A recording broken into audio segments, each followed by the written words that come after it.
Okay, so last time it was kind of a transition into tonight's story. Everybody woke up in Troll Skull Manor, and y'all had to deal with some shenanigans with getting breakfast and such. Throughout the morning, you got invited to a gala at the Palace of Waterdeep tonight for the new Open Lord elect. You got invited by Vincent Trench and by the Artificer. As you were getting out fancy outfits for this event, you noticed that someone was trying to break into Vincent Trench's office. Vincent Trench is your friend. He is a private detective. He'll do anything you need for anything for about 50 gold coins.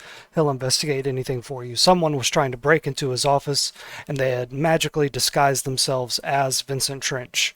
When y'all killed them in the middle of the street, their disguise spell faded away, and you saw a person, just a normal looking person with a black mask, and they had a special kind of pin in their coat. Let's see, I have a picture of it. Yep.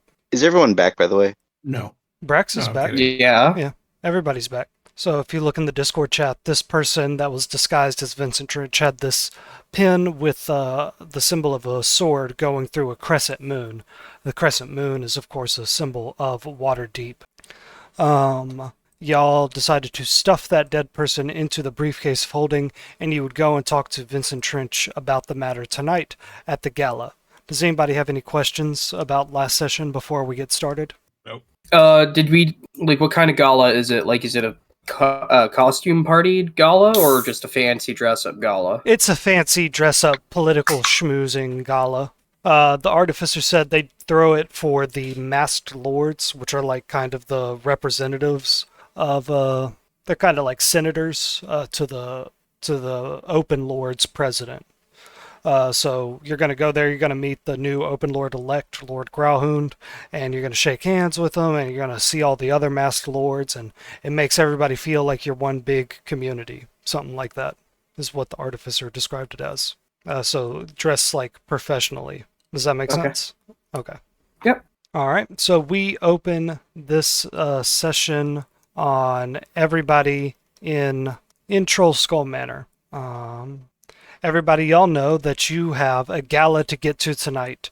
Let's see. Blinken and Inchy would have bought some fancy clothes earlier, so they get ready. Elzerna is getting ready. Thorgren, you were kind of hesitant to get ready and to go to this gala. Are you gonna go? Yeah, why not? Yeah. All right. Yeah, I forgot why I was hesitant, so let's go. You didn't want to dress up in a fancy outfit. Oh, yeah, no. That was your main I'll form still of go, hesitancy. but still go, but I'll grumble. There you go. Elzerna says, but you do have to dress up nice for it, Thorgren. The nice muscle shirt, yes. And it's the one with the fake tuxedo front. Yes, okay, yeah. And the sleeves are ripped off of it, so it looks Yeah. like a vest. Yeah. Yeah, you get basically the medieval version of that. Blinken and Inchy, go ahead and roll charisma checks with advantage, and let's see how good you guys are looking tonight. I'm trying to load up to roll 20, but I'll be starting with physical dice. Okay. Charisma with advantage. All right, hold on. Oh, no, where to put. Cleaned out my D&D bag for Christmas shit. Oh, yeah. Yeah, there we go. That's a 16. What check are we making? Charisma check with advantage to see how good you advantage. pull off the nice fancy clothes. Ooh, base roll 18 and -1, so 17. 17. Inchy, you're looking good. Oh no, I'm looking at the wrong guy. Wrong guy.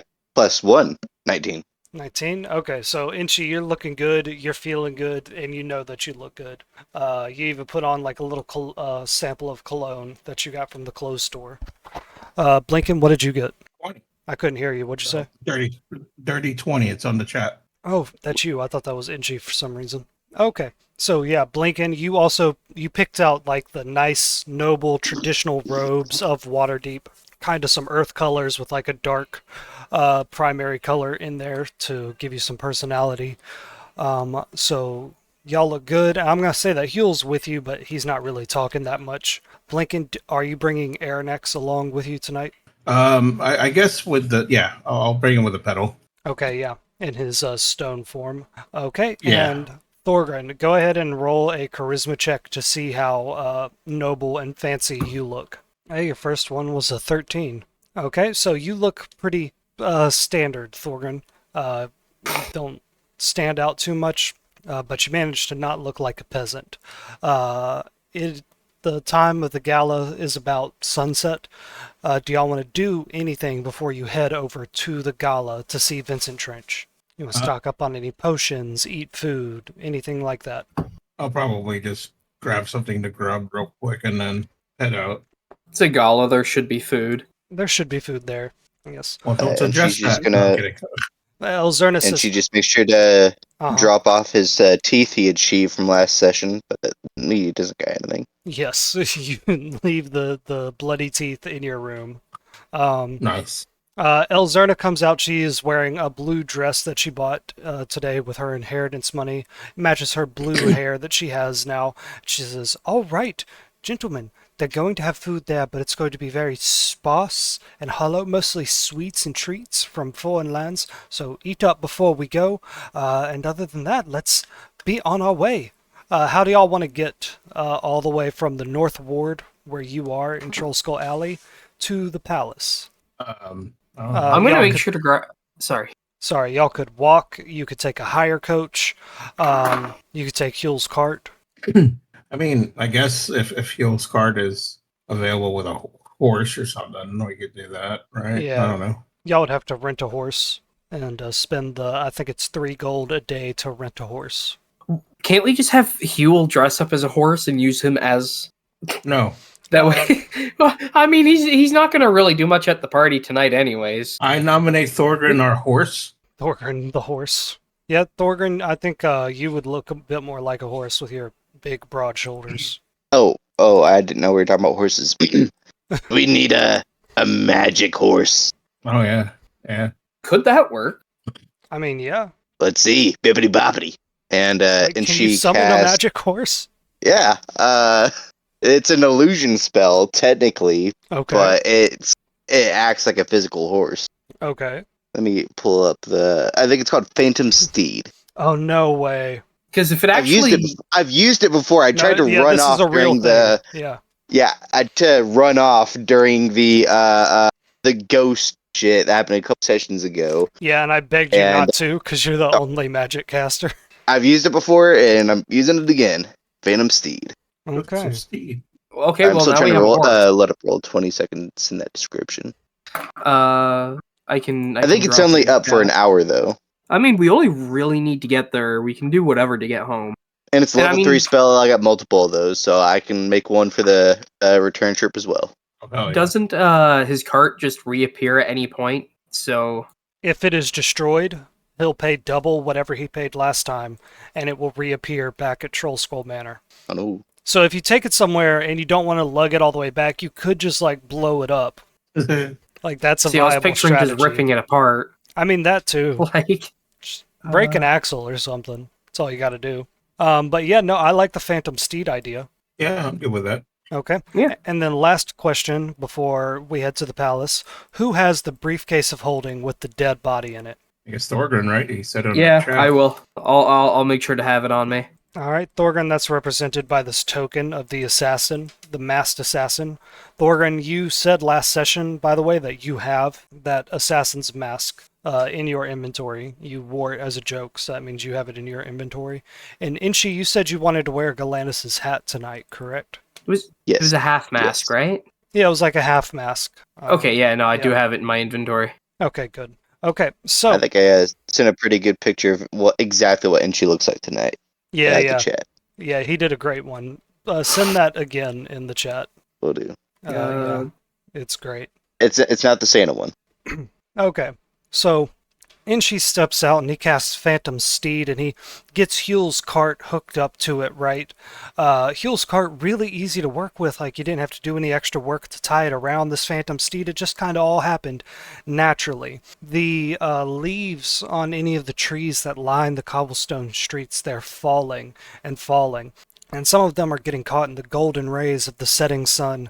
A chill washes over the water-deep air, Blinken, Thorgrin, and Elzerna, you all step out in your elegant gala wear onto the streets of Trollskull Alley, and you see a ghostly, transparent horse with a mane of black smoke and hooves that clip against the ground while making no noise, attached to Huel's fancy-looking cart.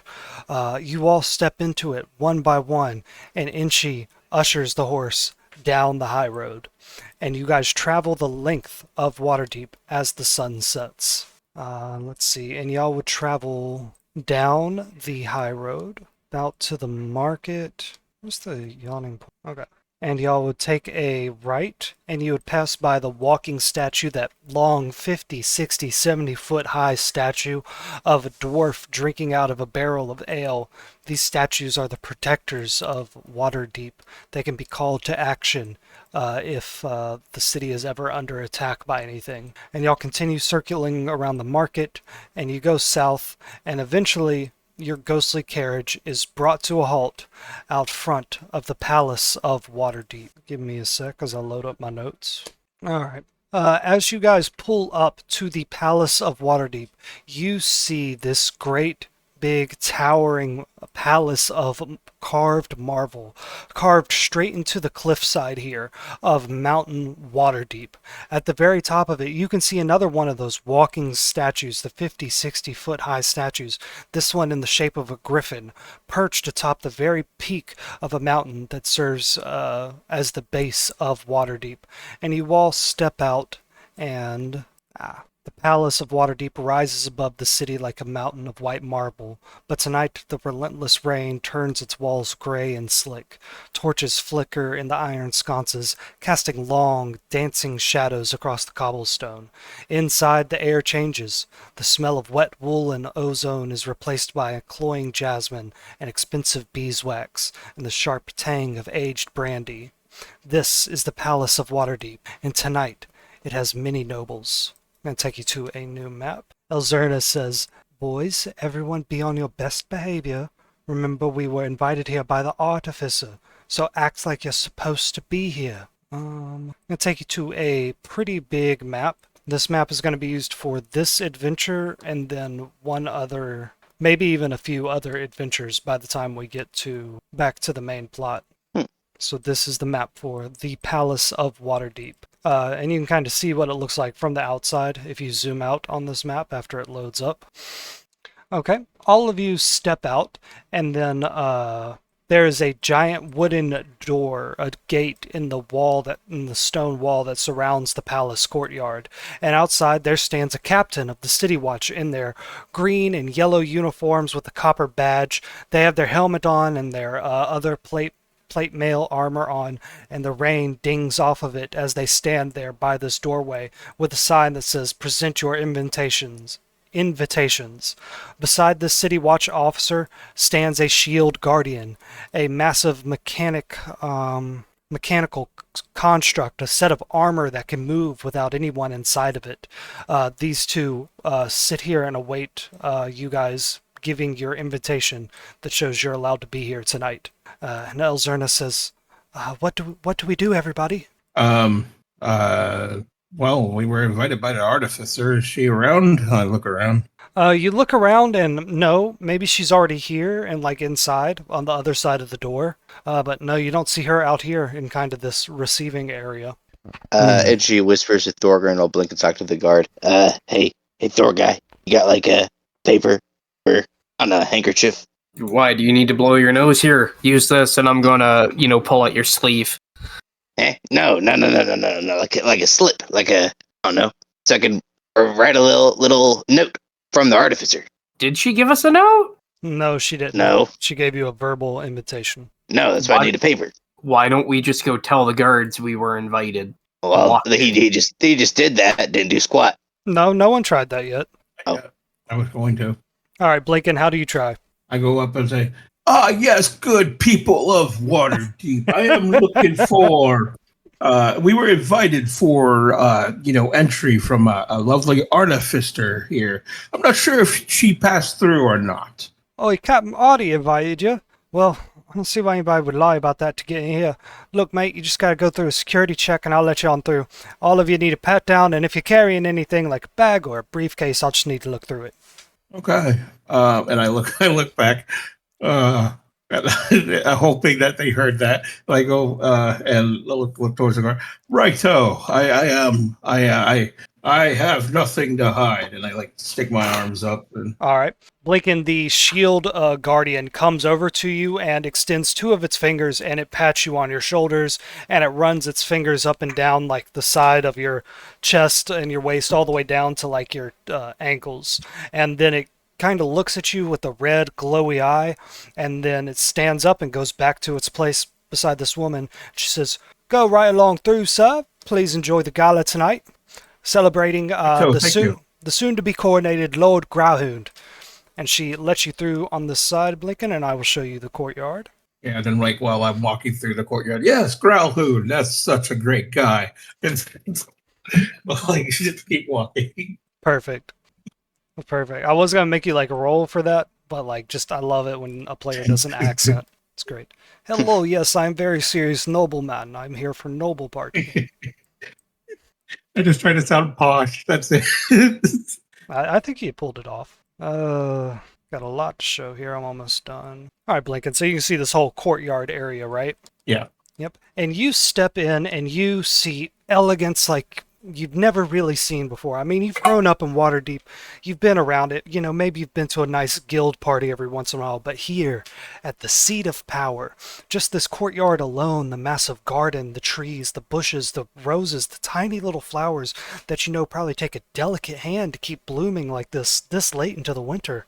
You have never been around this much money, and you've just stepped into the courtyard.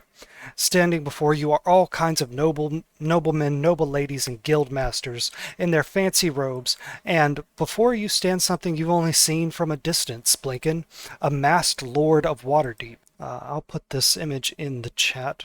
I'll just make this Roll20 icon bigger first. You see a man standing there in a very modern suit with all white hair and the silver mask over his face, gloves over his hands, and his eyes, you can't see them. They're blacked out even though they should be visible behind the mask. And he's talking to these other nobles as if nothing is wrong. You know that this is one of the masked lords of Waterdeep, the 100 citizens chosen at random that get to vote on various proposals in the Waterdeep City Council. All right. He reminds me of Vega from Street Fighter. Yeah, a little bit. I'm going to leave him big, but he is normal sized. Okay.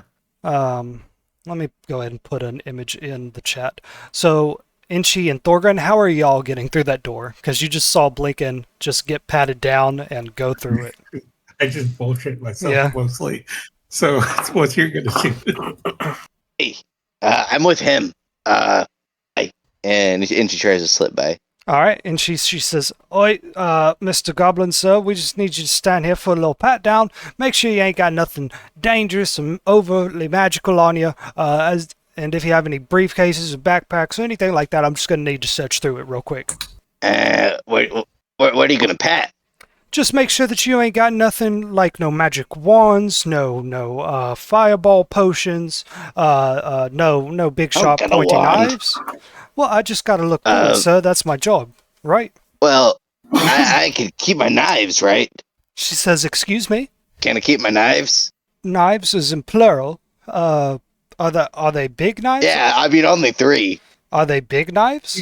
I mean, no, they're not big daggers. They're Son, just pull them out daggers. and show it to him.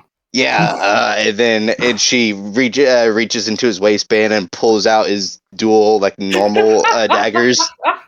There's these guys right here. Inchi, do you clean your daggers? No, never. So Inchi, you look like suave, like you straight up like, I don't know if you've had hair before, but if you have it, it's like gelled back into like a nice little wave and like it points at the end and you just look suave. You're in a 3-piece suit. Yeah. Yeah, you're in like a slim fitting suit and you're pulling it off and then you just pull out this smelling, fetid, rotting dagger with pieces of flesh on it. And she just goes, "Oh no, sir, no. You absolutely cannot take that into the palace. I can hold on to it and then give it back to you when you come out to the party, as well as I'll check your car to make sure nobody runs off with it. That is my job, sir. But they're my daggers. Yes, but no one is allowed to have daggers unless you're a guard inside the palace. You will have no need of them, for you will be protected by the royal guards of Waterdeep. And she sighs and hands them over, and then he pulls out his blink dagger. Okay, but I keep this one. Oh my god. She's kind of putting the other three in like a little valet compartment that she has beside her in the Shield Guardian. She says, "What was that now? Huh?" And she holds up his blink dagger. I keep this one. God. She says, "No, sir, not that one either." But it's my dagger.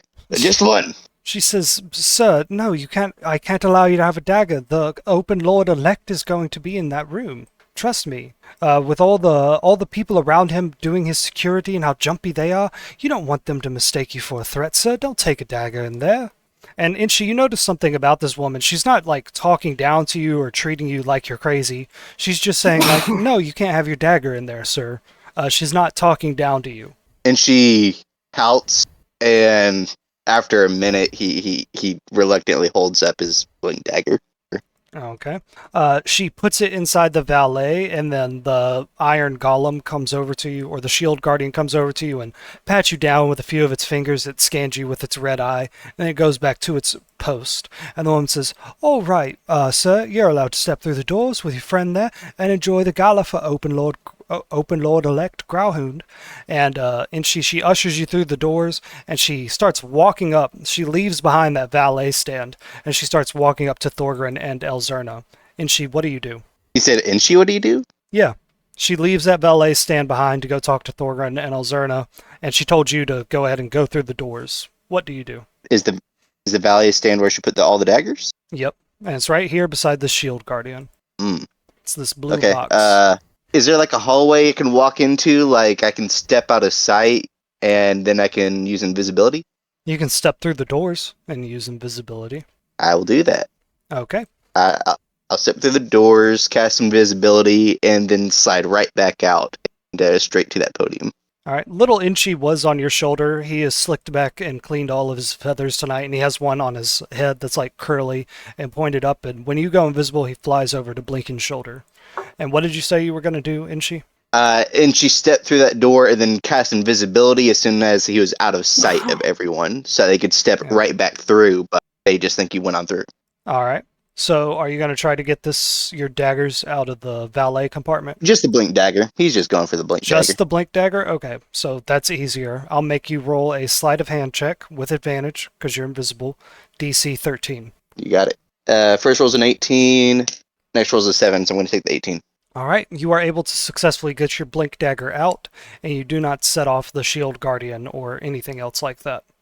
And you step back in. Do you make yourself uninvisible now? Yes.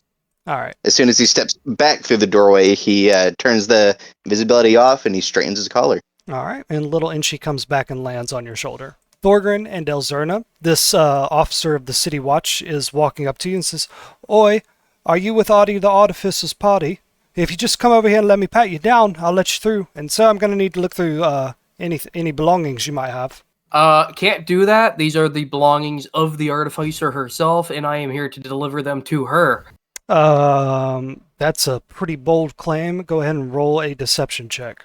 I'm also hoping that it's bold enough for them to be like, "Oh yeah, I guess we can't go through her shit." So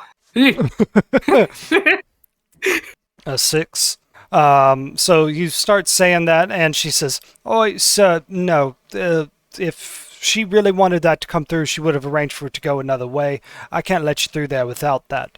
And Thorgrin, as you're talking to her about this, you see the strangest sight. You see on this roundabout in front of you where all the horse carts come and they like round a big fountain and they drop people off by this grand entrance where they have their invitation checked by this lady.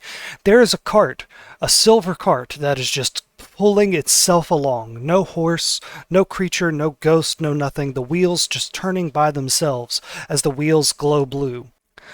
These wheels turn round and round for a minute and then they stop, and out steps one of the most beautiful women you've ever seen, your friend, the Artificer.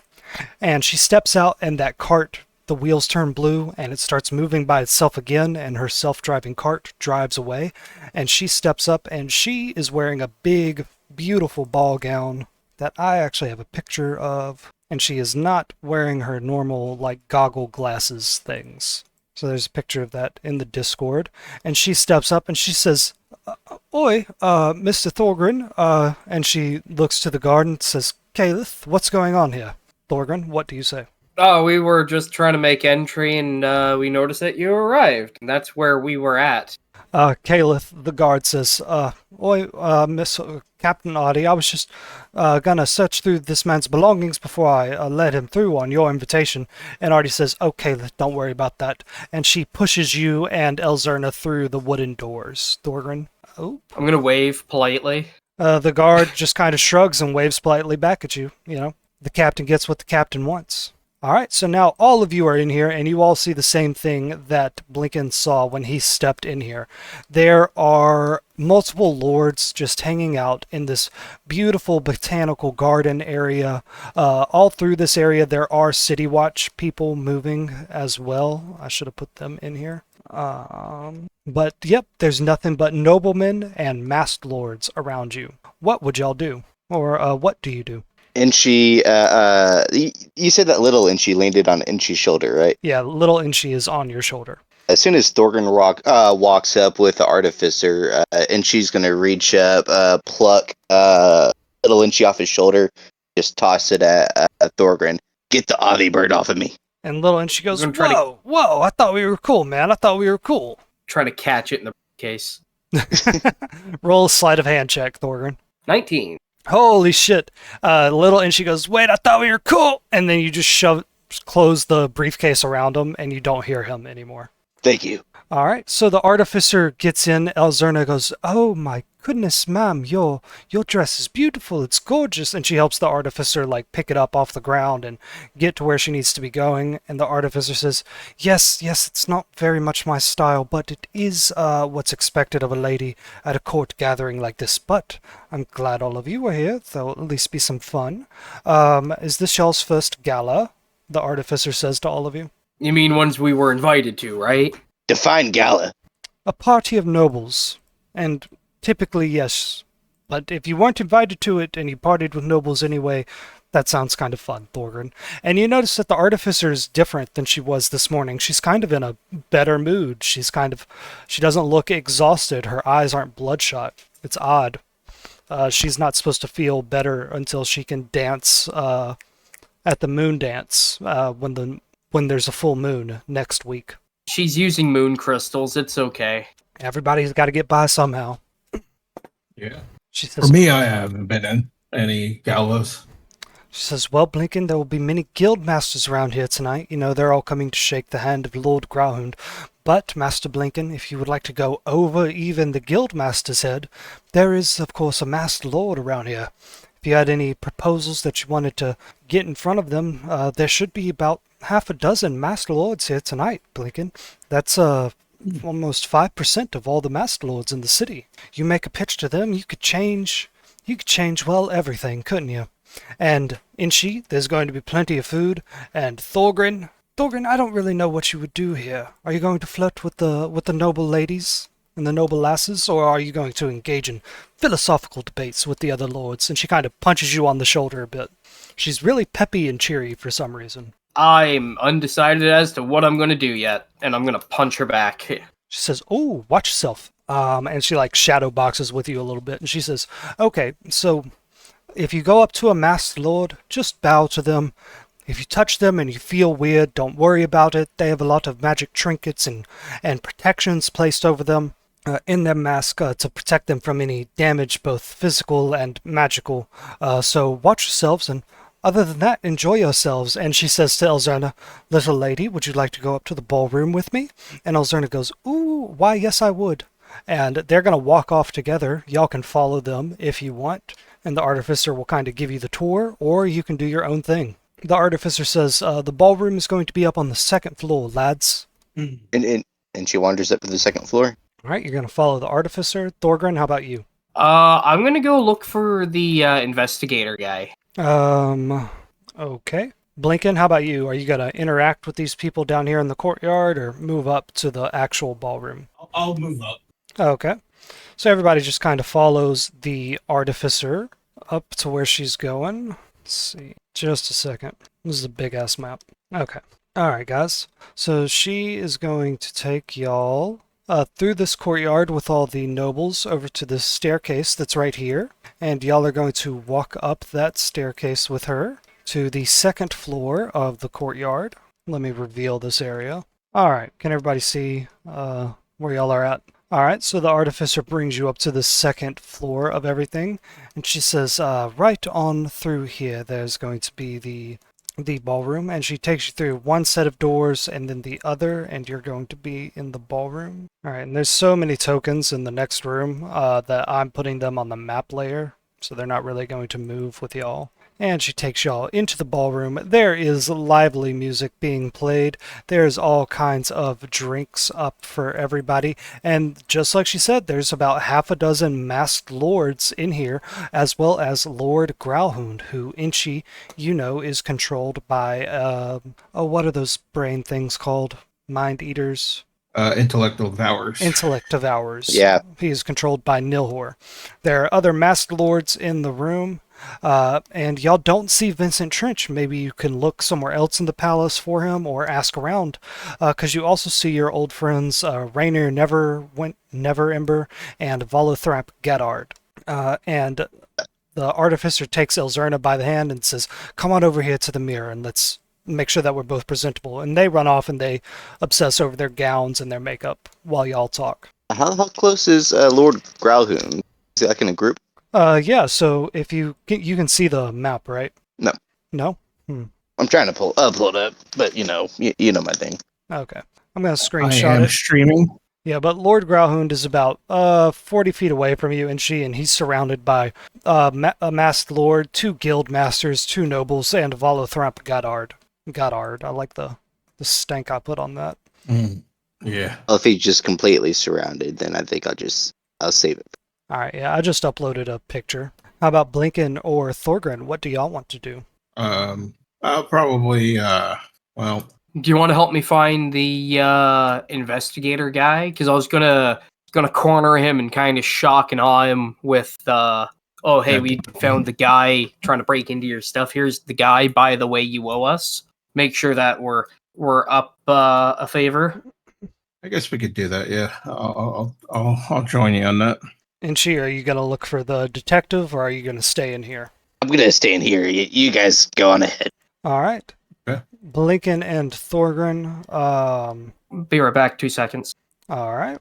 Inchi, what would you like to do in this room full of noblemen, guild masters, the artificer, and the open lord elect? He's going to Sorry about that. he's going to worm his hand into a nobleman's pocket, see if it can snag some gold. Ooh, hell yeah. Pick a nobleman, drag your token over there, you should be able to move it. Yeah. Or just select the guys so I know what you're doing. Yeah.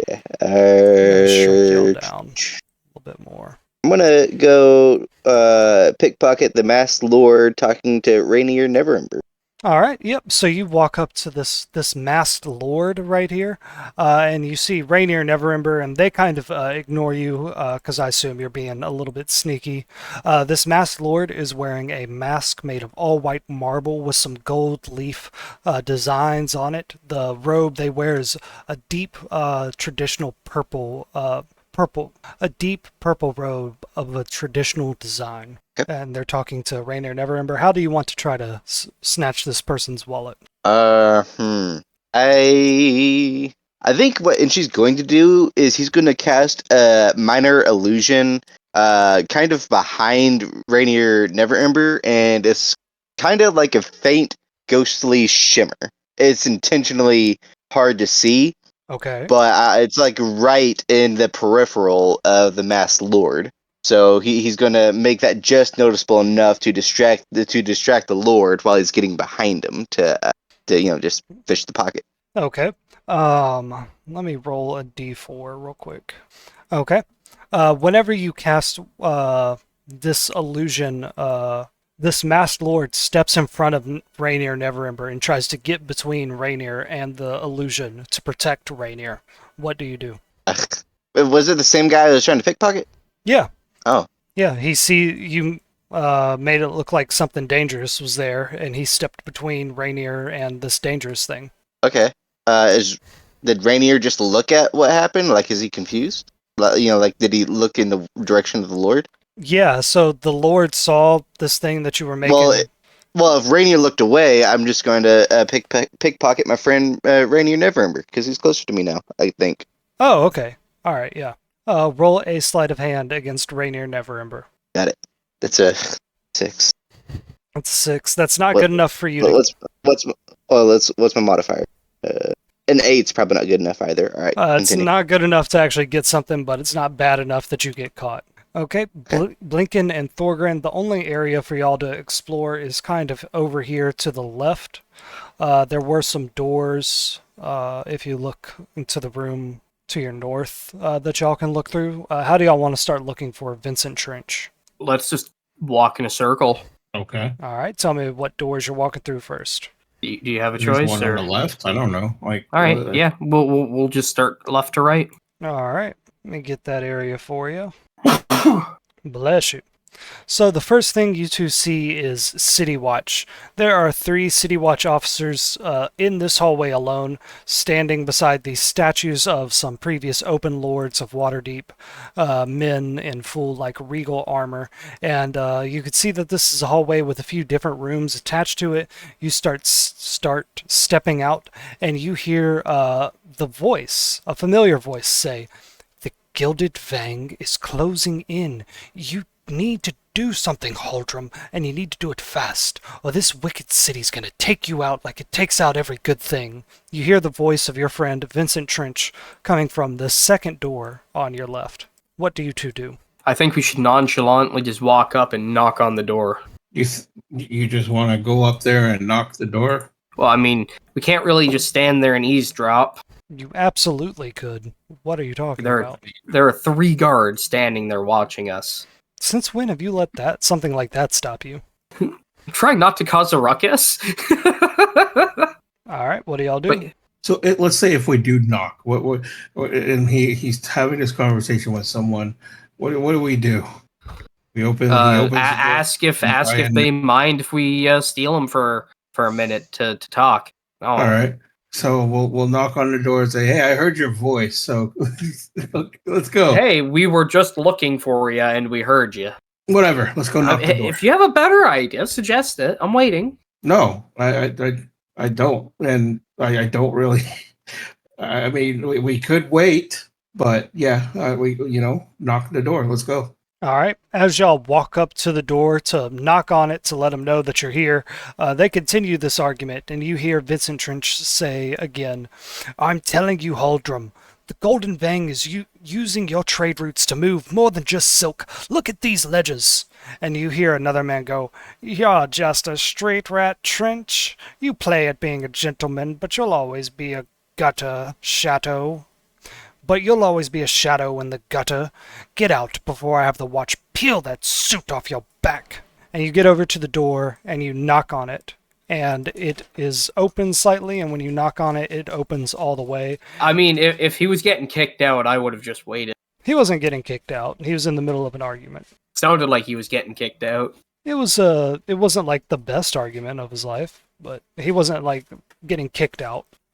Inside this room, there are 3 people. There is your friend from Troll Skull Alley, the private detective Vincent Trench, and then there's a man with a belly so big and massive it looks like he stuffed it just before he came into this room. It looks like it is about to burst. It is so big and blobby and bouncy. He sits at this big piano, and this is Duke Haldrum.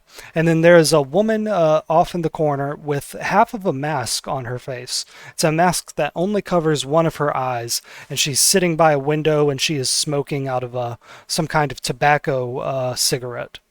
And Vincent sees you two, and he looks a little bit shocked, and then he says, Haldrum, just listen to me. I'm sorry that this got out of hand.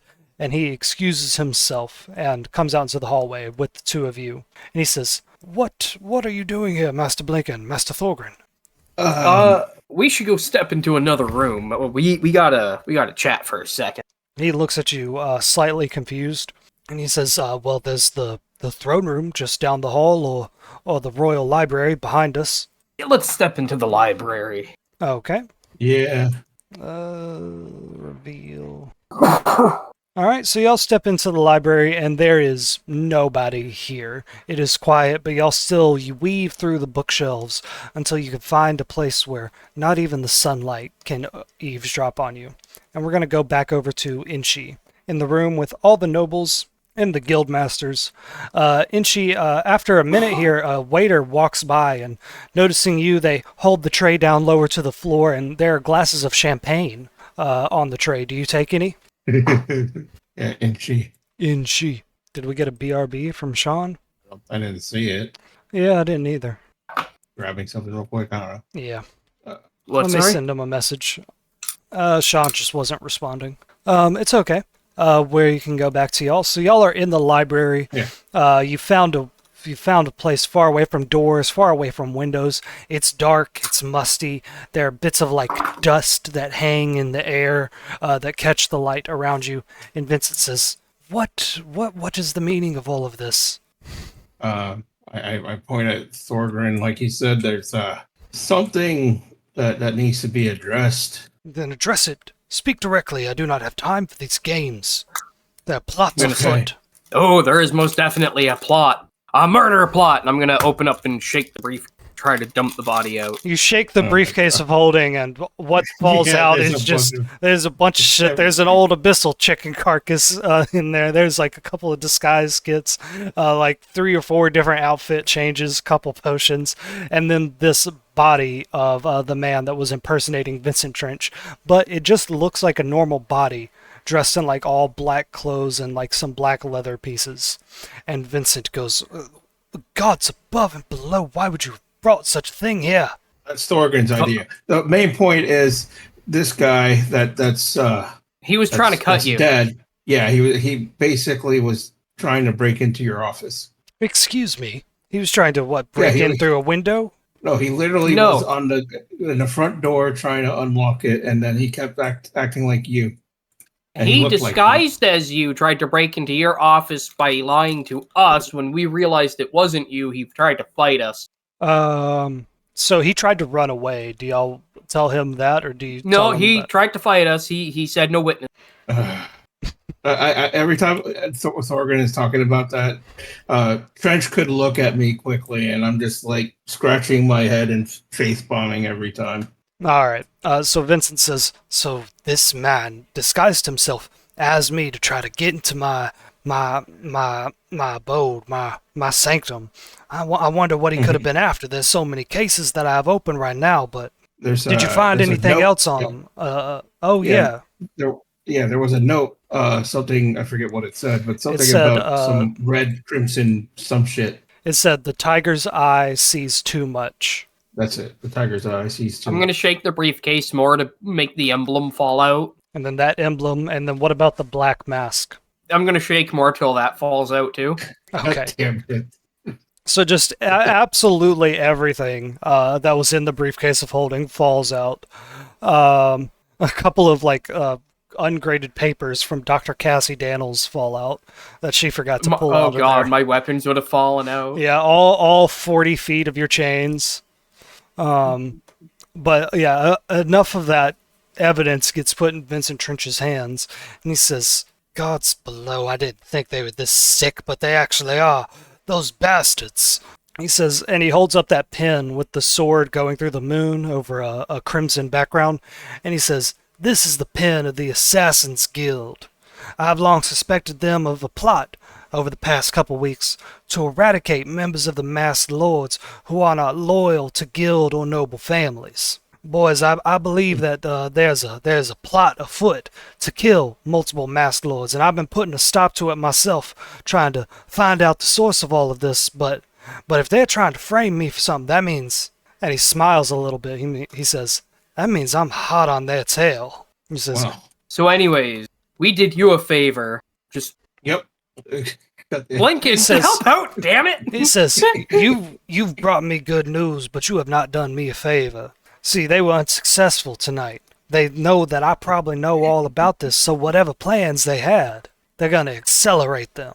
Whatever this Assassin's Guild business is with the Masked Lords, it's not over. It's all happening tonight. I need you boys to stay here and help me protect every Masked Lord at this party. The stability of Waterdeep cannot be threatened. Right. So we need to protect the Mask Lords. The Masked Lords and me. And I'm gonna Oh, yeah. continue. No, we don't have to. You just said we don't Okay. owe you shit. He said, I'm gonna talk with some of my connections around here and see if I can do anything, get these folks moved into a safe location while we put this Assassin's Guild business to rest. And he kind of starts walking back and forth, and he takes out a pipe and he smokes it. He says, my God, it's the amount of gold that they would have to pay. It would be an insane amount. And he starts thinking to himself as he smokes his pipe. What do you two do? I'm looking at the briefcase and I'm looking at him and I look at Blink. And I'm looking at fucking Thorgren and like just shaking my head no, and I'm like, huh? I shrug. I don't know. And then I go back. My plan to, backfired. Like, I go to What was your plan? Trench. I fucking don't know what get was a his free plan. favor out of him. Okay. All right. I'll let y'all recalibrate while we give Inchi a turn, okay? Inchi, Yeah. you're back, right, Sean? Yes. Sean. All right. You are back here in the room with all the nobles and the artificer and Elzerna and all the masked lords. You just tried to pickpocket Rainier Neverember. That didn't work out very well. Waiter walks by and notices you down at about their knee level, and they bend down and they hand you a tray that has all these glasses of champagne on it. It smells fruity and alcoholic.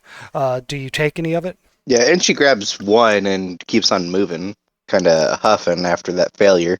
You move along And and you huff and you take a sip, and then another tray is placed in front of you with these kind of the dried out fruits that have this powdered sugar placed on top of them. Do you take any of it? He also casually just grabs another tray. He does not stop moving. He takes it with grace. All right. You do that about 3 more times, and you wind up here standing next to a man in full plate armor, but his is made a little bit different. It looks a little bit more modern, more sleek, and he is watching the artificer and Elzerna as they look at themselves in the mirror. He's watching the artificer, not Elzerna.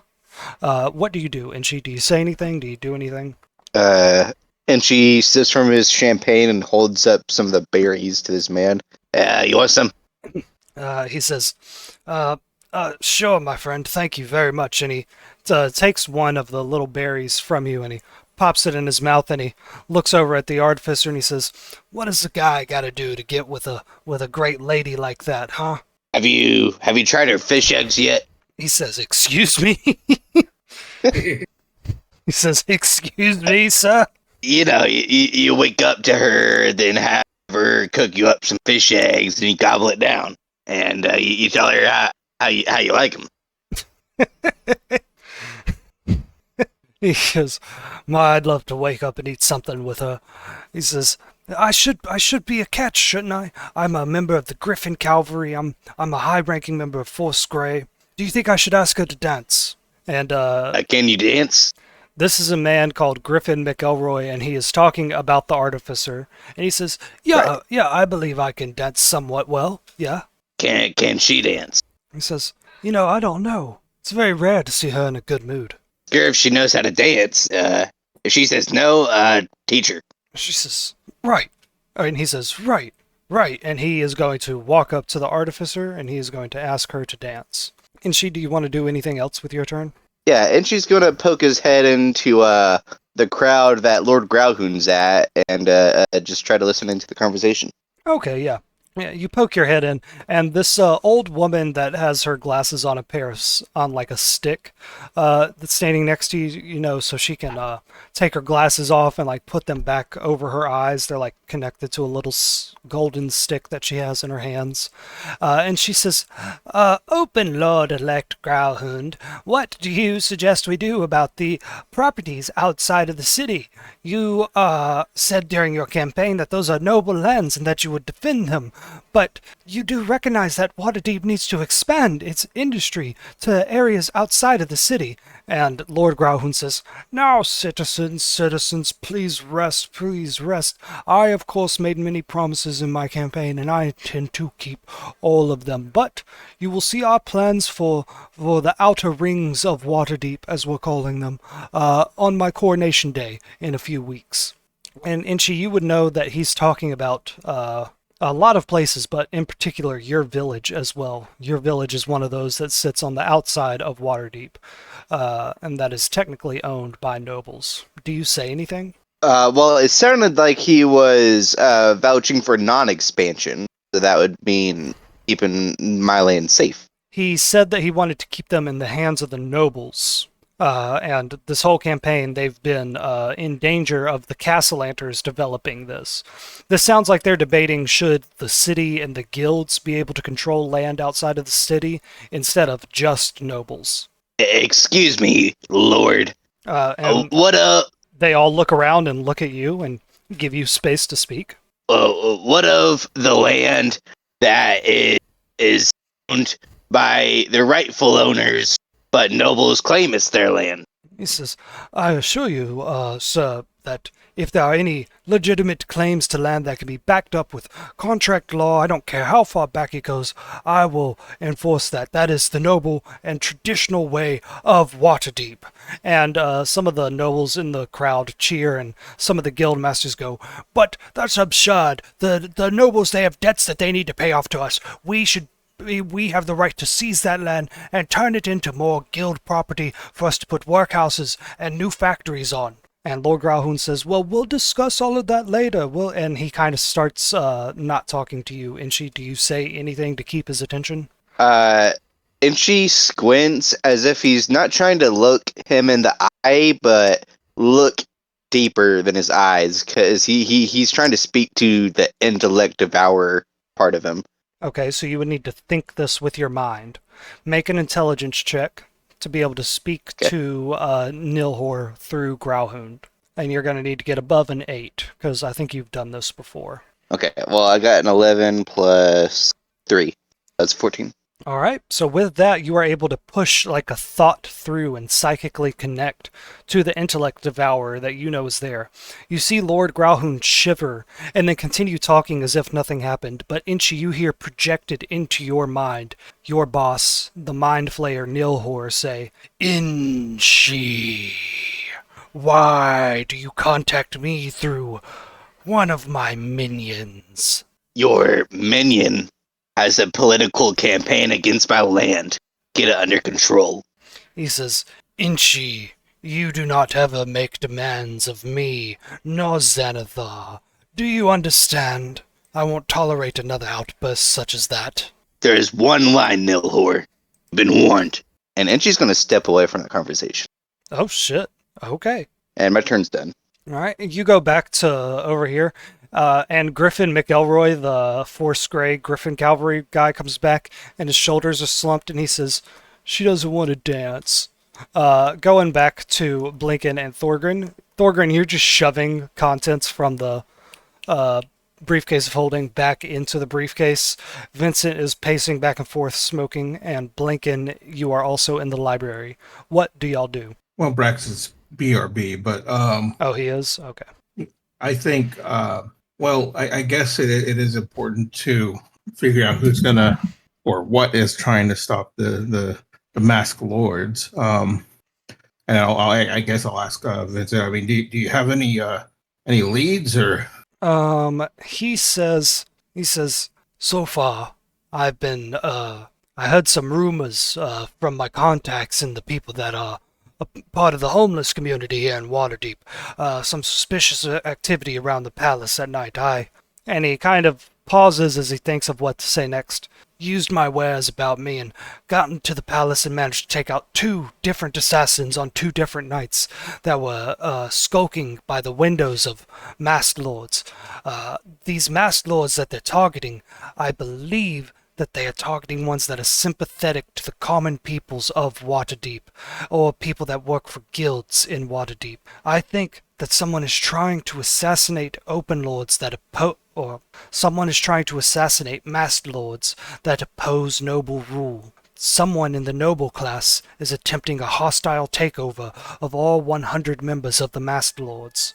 Kill off the ones you don't like, pull a few strings to make sure a sympathetic noble is named as the replacement masked lord. All in time for Open Lord Growlhound to be coronated, and suddenly the nobles have complete control of Waterdeep's political system again. Not like what Layrel set up, where there's a even distribution between the nobility and the guild industry. Well, He says, there was supposed to be a clue in all of that. He says, I think that they were wearing a special cloak. If I could find out where that cloak was made, I think we can find out where they're located from, or maybe who's supplying them, because it was a cloak that made them harder to see at night. It had a faint magical ability to it. And he pulls out from his pocket, he says, I cut the label off one of them, and you see that it says some kind of label. It says, shoot, I can't even think of what it would say. Skull and Bone Fabrics is what it says. It says, there's no record of a business like that in Waterdeep, nor any of the surrounding cities, but it has to be someone with some talent in order to make something that could trick my eyes. some type of magical cloak that has that label. Yes, and he holds out that pin again with the sword going through the moon. He says, but we're dealing with the Assassin's Guild, something that exists all over Faerun. They are well-funded and well-organized. And down one member. He says, true. There's truth in that. Perhaps they did not expect any resistance. But if you could protect me and protect the masked lords for tonight, perhaps I could figure out something else to do in the morning. I was trying to get that old codger, that Duke Haldrum, on my side to open up an official investigation and get these people 24-hour guards. The masked lords, they pride themselves on their anonymity. No one is supposed to know who they are, so they don't even accept an official guard. They could be anybody. They could be a store owner, the third-born son of a noble family. They could be the homeless beggar on the corner, you know? So they try to keep everything about themselves hush-hush. Makes them very difficult to protect. Look, if we do this for you, we're going to expect a favor back. Something equally on the down low. He says, I could not tell anybody about the dead body you brought into the palace of Waterdeep. Your body. Your problem now. No backsies, anyways.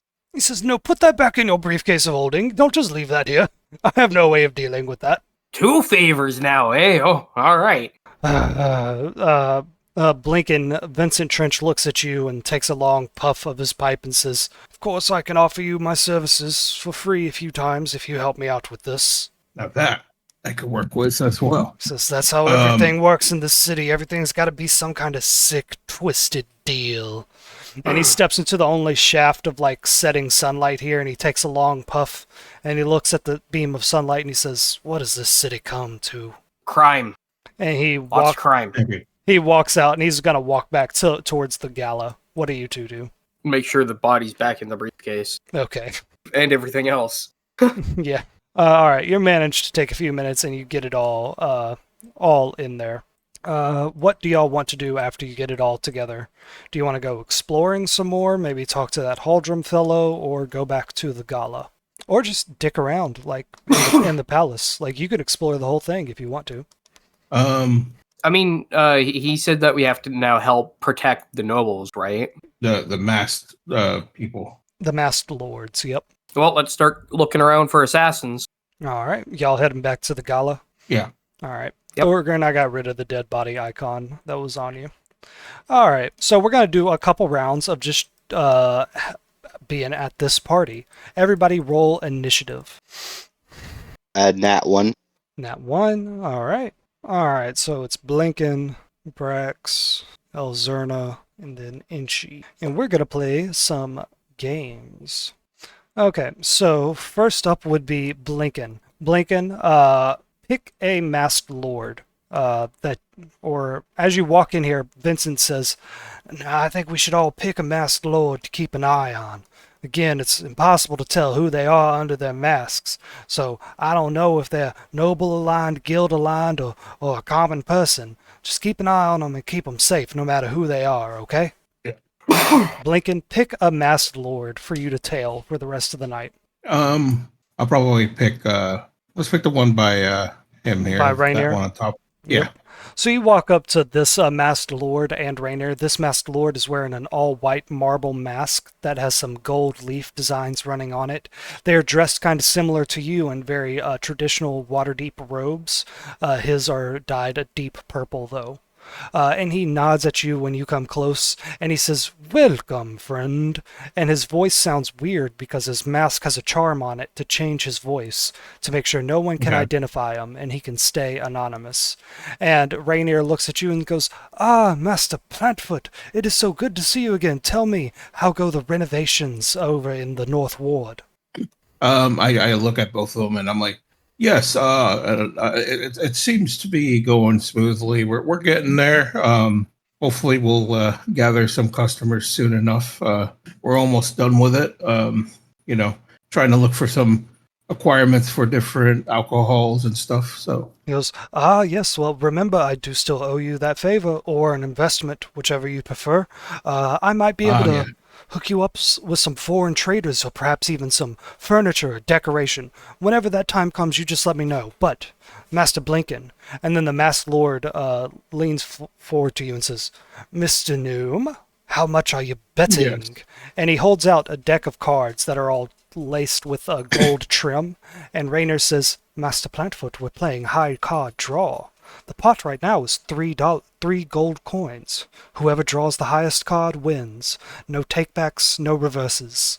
And I like raise an eyebrow and I'm intrigued. And I'm like thinking, I wonder how much am I gonna spend here? And I'm like thinking, You should have um, plenty of gold too, because at the end of yeah, the yeah. City of the Dead one, I gave y'all some gold.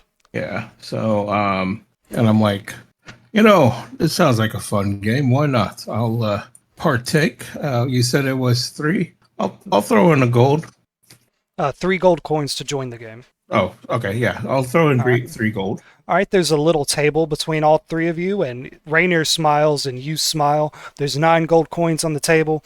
The Masked Lord holds out a card to you, Blinken. Roll a d20. All right. He holds out one to Rainier, who's also going to roll a d20, and then the Masked Lord draws a d20. Rainier got a 14. Masked Lord got a 16. I rolled an And 11. Blinken rolled an 11. So you all turn your cards over, and the Masked Lord has the highest card, and he snatches up all 9 gold coins, and he begins reshuffling the deck. And he says, "Come on, boys, come on. I think the luck is going to be with all of us tonight." All right, now we're going to do Thorgrin. Thorgrin, you need to pick a Masked Lord to guard for the evening. I forget the name of the one lady. She's the dragon. Lady Have it in my- Growlhound. Yeah, I'm gonna go look around for her. Like, I'm gonna listen around to the voices and see if she's in the crowd. Okay, roll a perception check. Perception 6. You hear someone say, "And where did Lady Growlhound run off to?" And that's all you really hear, so you don't know where she is. Well, I guess I'm gonna go stick around Lord Growlhound, because if he's here, then she's around somewhere. Do you want to ask him directly? No, No? I'm just gonna shadow him. All right. You smush your way. How do you want to get close to Lord Growlhound? You can stand over here by Valo, by the Guildmaster. You can shove your way in right here. What you want to do? I'm just gonna casually just stand around, join into a random conversation. Total bullshit. I don't really care what. I'm just trying to fit in, Okay. So hang around in the area. So you step up to this area, and you can see that Lord Growlhound and these 2 masked lords, and Valo and this noble woman, they're playing a game where they whisper to each other. And it looks like anybody can join the game by just stepping into the circle of nobles and masked lords. Do you do that? Sure. All right, you step right in here between this masked lord and this nobleman, and you shove them aside. And the masked lord goes, "Excuse you?" And his voice is all weird and distorted from behind his mask. And the other lord gives you a strong, "How dare you touch me" noise. And they're playing a game called The Whisper Auction. It's a clandestine rumor trading game. Just a second. All right. Thorgren, the way this works is you are supposed to take out 5 gold coins and hold them in your hands for everyone to see. And when it is your turn, someone will you can lean close to someone and whisper a rumor in their ear.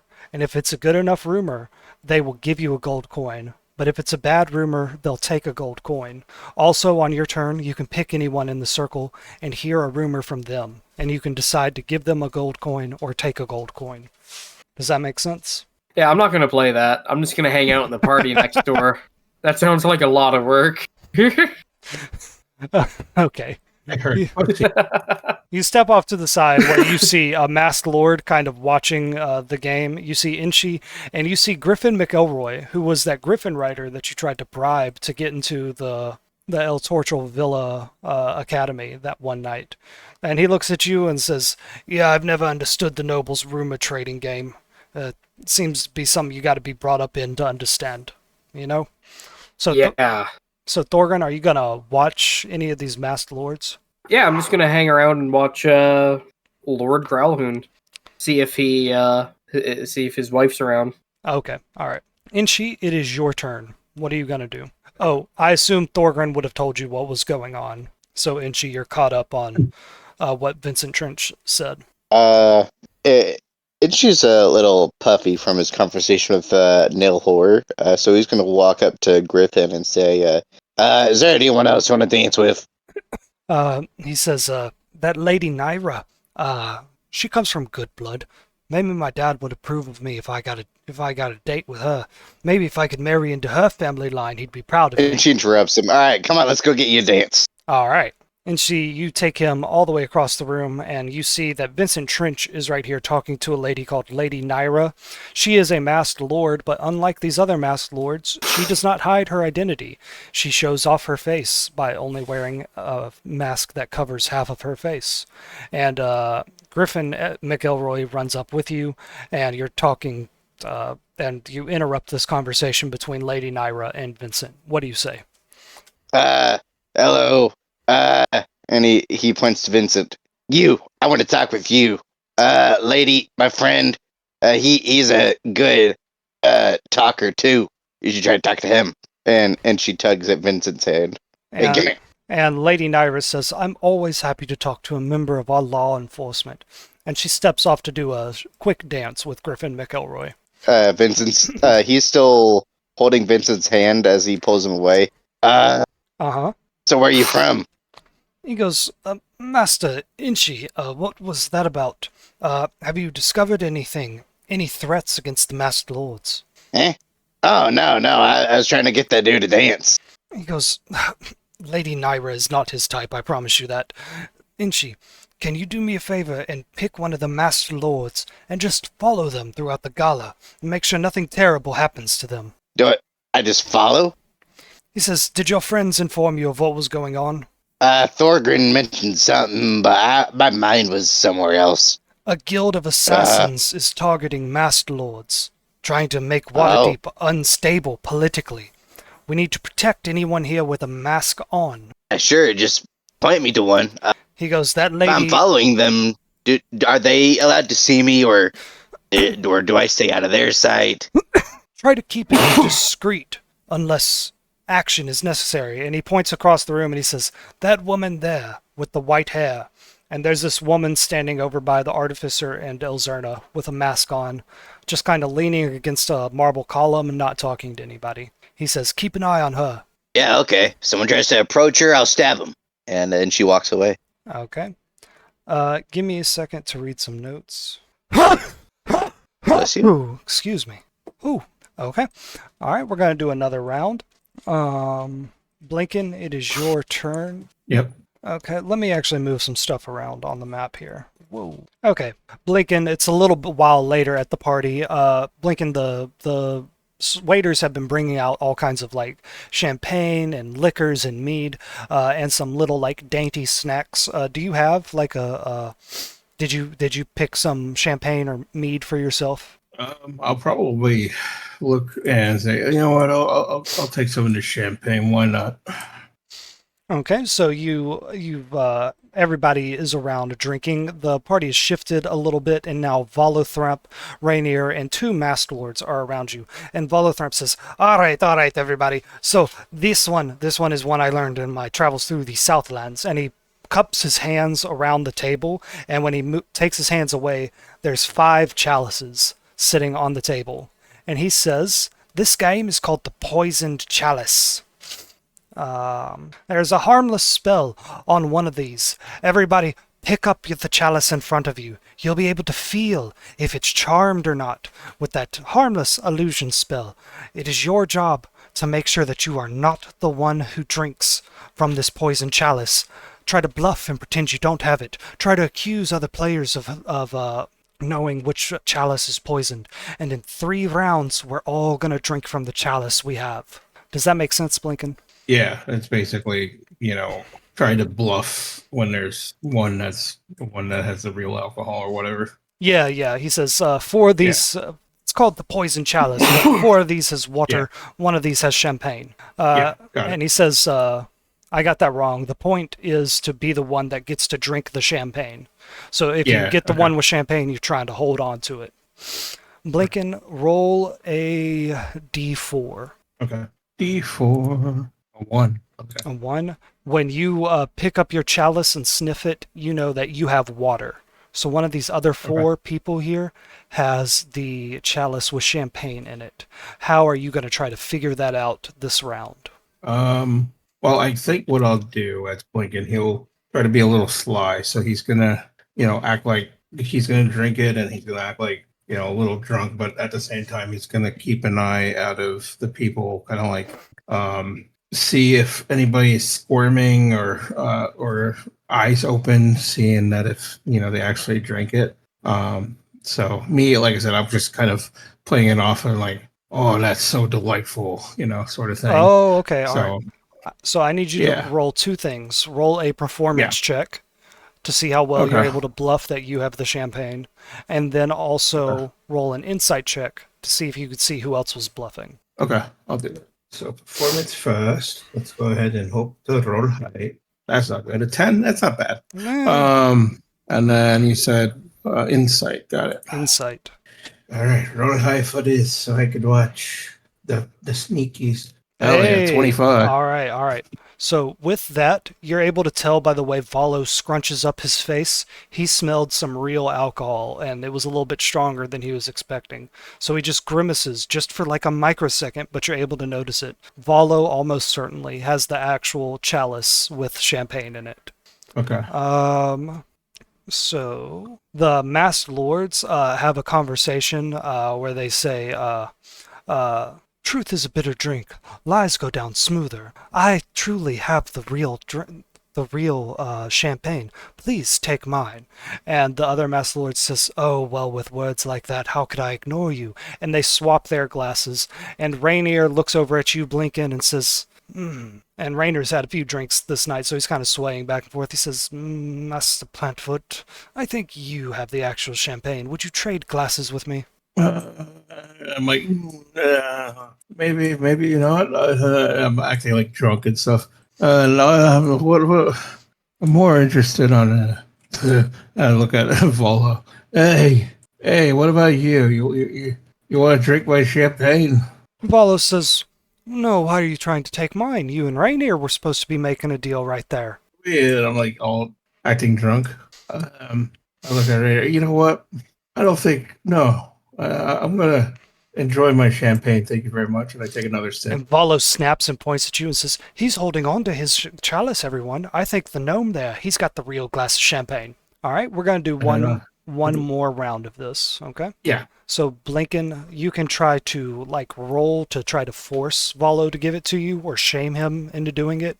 Or you could try to get some of the suspicion off of you. How do you want to do that? I'll try to persuade the suspicion off me and be like, I may be drunk. I don't think, and I take another sip. I don't think I have the champagne. I'm pretty sure. And I'm drinking again. Yeah, no, I don't have the champagne. Okay. Roll a charisma check. Okay. Let's do charisma. There it is. Roll decent for That's not decent. God damn it! I rolled a 1. Okay, so people don't believe you. They believe that you actually have the real champagne. So at the end of this, everybody can force one person to trade with them. So it's going to go counterclockwise, starting with Rainier Neverember. And he points at you, Blinken, and says, "Give me that chalice, boy." And you have to swap chalices with Rainier. You're gonna be heavily disappointed, son. And I'm All right. gonna You swap it. You trade it, he sniffs it, he knows it's not the real stuff, but he tries to play it off. He doesn't give the game away. It's now the Masked Lord right here's turn, and he points over and he says, Rainier, I believe you have it. So him and Rainier swap again, and now it's Valo's turn. And Valo says, I'm not sure I want to trade at all. I have no idea who it could possibly be. I forgo my trade. And this Masked Lord right here beside you says, So it's either the Masked Lord over here that has it, or it's Valo, and he's going to roll a d4. Evens, he's going to trade with you, Blinken. Odds, he'll trade with Valo. So odds, he asks for Valo. So now this Masked Lord right here has the actual glass of champagne, and you can ask one person to trade with you. I look at my cup, and I look back at the people here. I'll be like, look, let's and I look at the Lord. I think I'm pretty sure that's a pretty good cup there. Would you mind trading? And Lincoln, as he's handing it over to you, he starts chuckling and laughing. He knows that you've won. You take it from his hand, you drink from it, you declare your victory, and you all get another round of drinks because this is just an excuse to have more and more drinks at the party. So you're having a good time with these Masked Lords, and you don't detect anything off quite yet. Okay. Thorgren, what is your strategy now? The room is kind of shuffled around a bit. There are different people in different areas. Lord Grauhund is a bit more open now if you want to try to talk to him. Blinken is having fun over in this corner. And Griffin McElroy is dancing with a noblewoman in the middle of the dancing floor. What do you do? There's been no one's caught my eye as in oh, he's probably trouble or anything. Roll a perception check. 6 again. Nope, no one's caught your eye, and you still got no leads on where Lady Grauhund is. Gonna go check up on the guys, go waddle around till I see them. Alright, you would run into the Artificer and Delzerna over here, who are eating different sweet treats and talking about them. And then there's Inchi over here with Vincent Trench. So we were not meant to make a ruckus of this, right? So I can't tell the Artificer. Yeah, keep it on the down low is what he said, but I mean, you could tell her. That's up to you. Gonna go find Blinken first. Alright. Blinken is over here with this group that has 2 Masked Lords in it, and Volothrump Gedard and Raynar Neverember, and they're all drinking their 3rd or 4th glass of champagne for the night, and they're all laughing and saying jokes and stuff.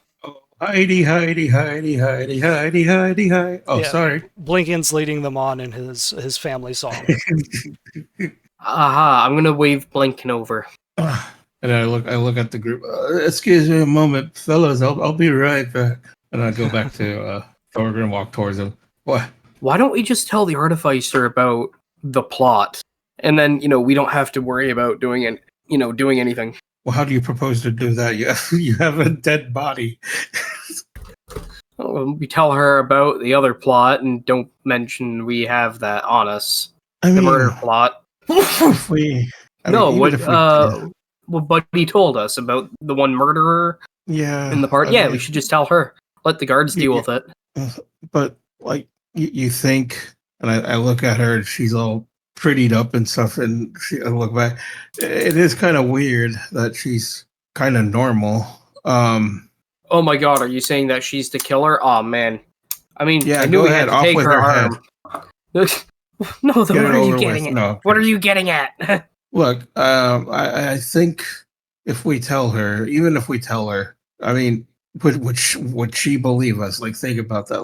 What is she gonna do if we tell her? We don't tell her, and she does. No, that's stupid.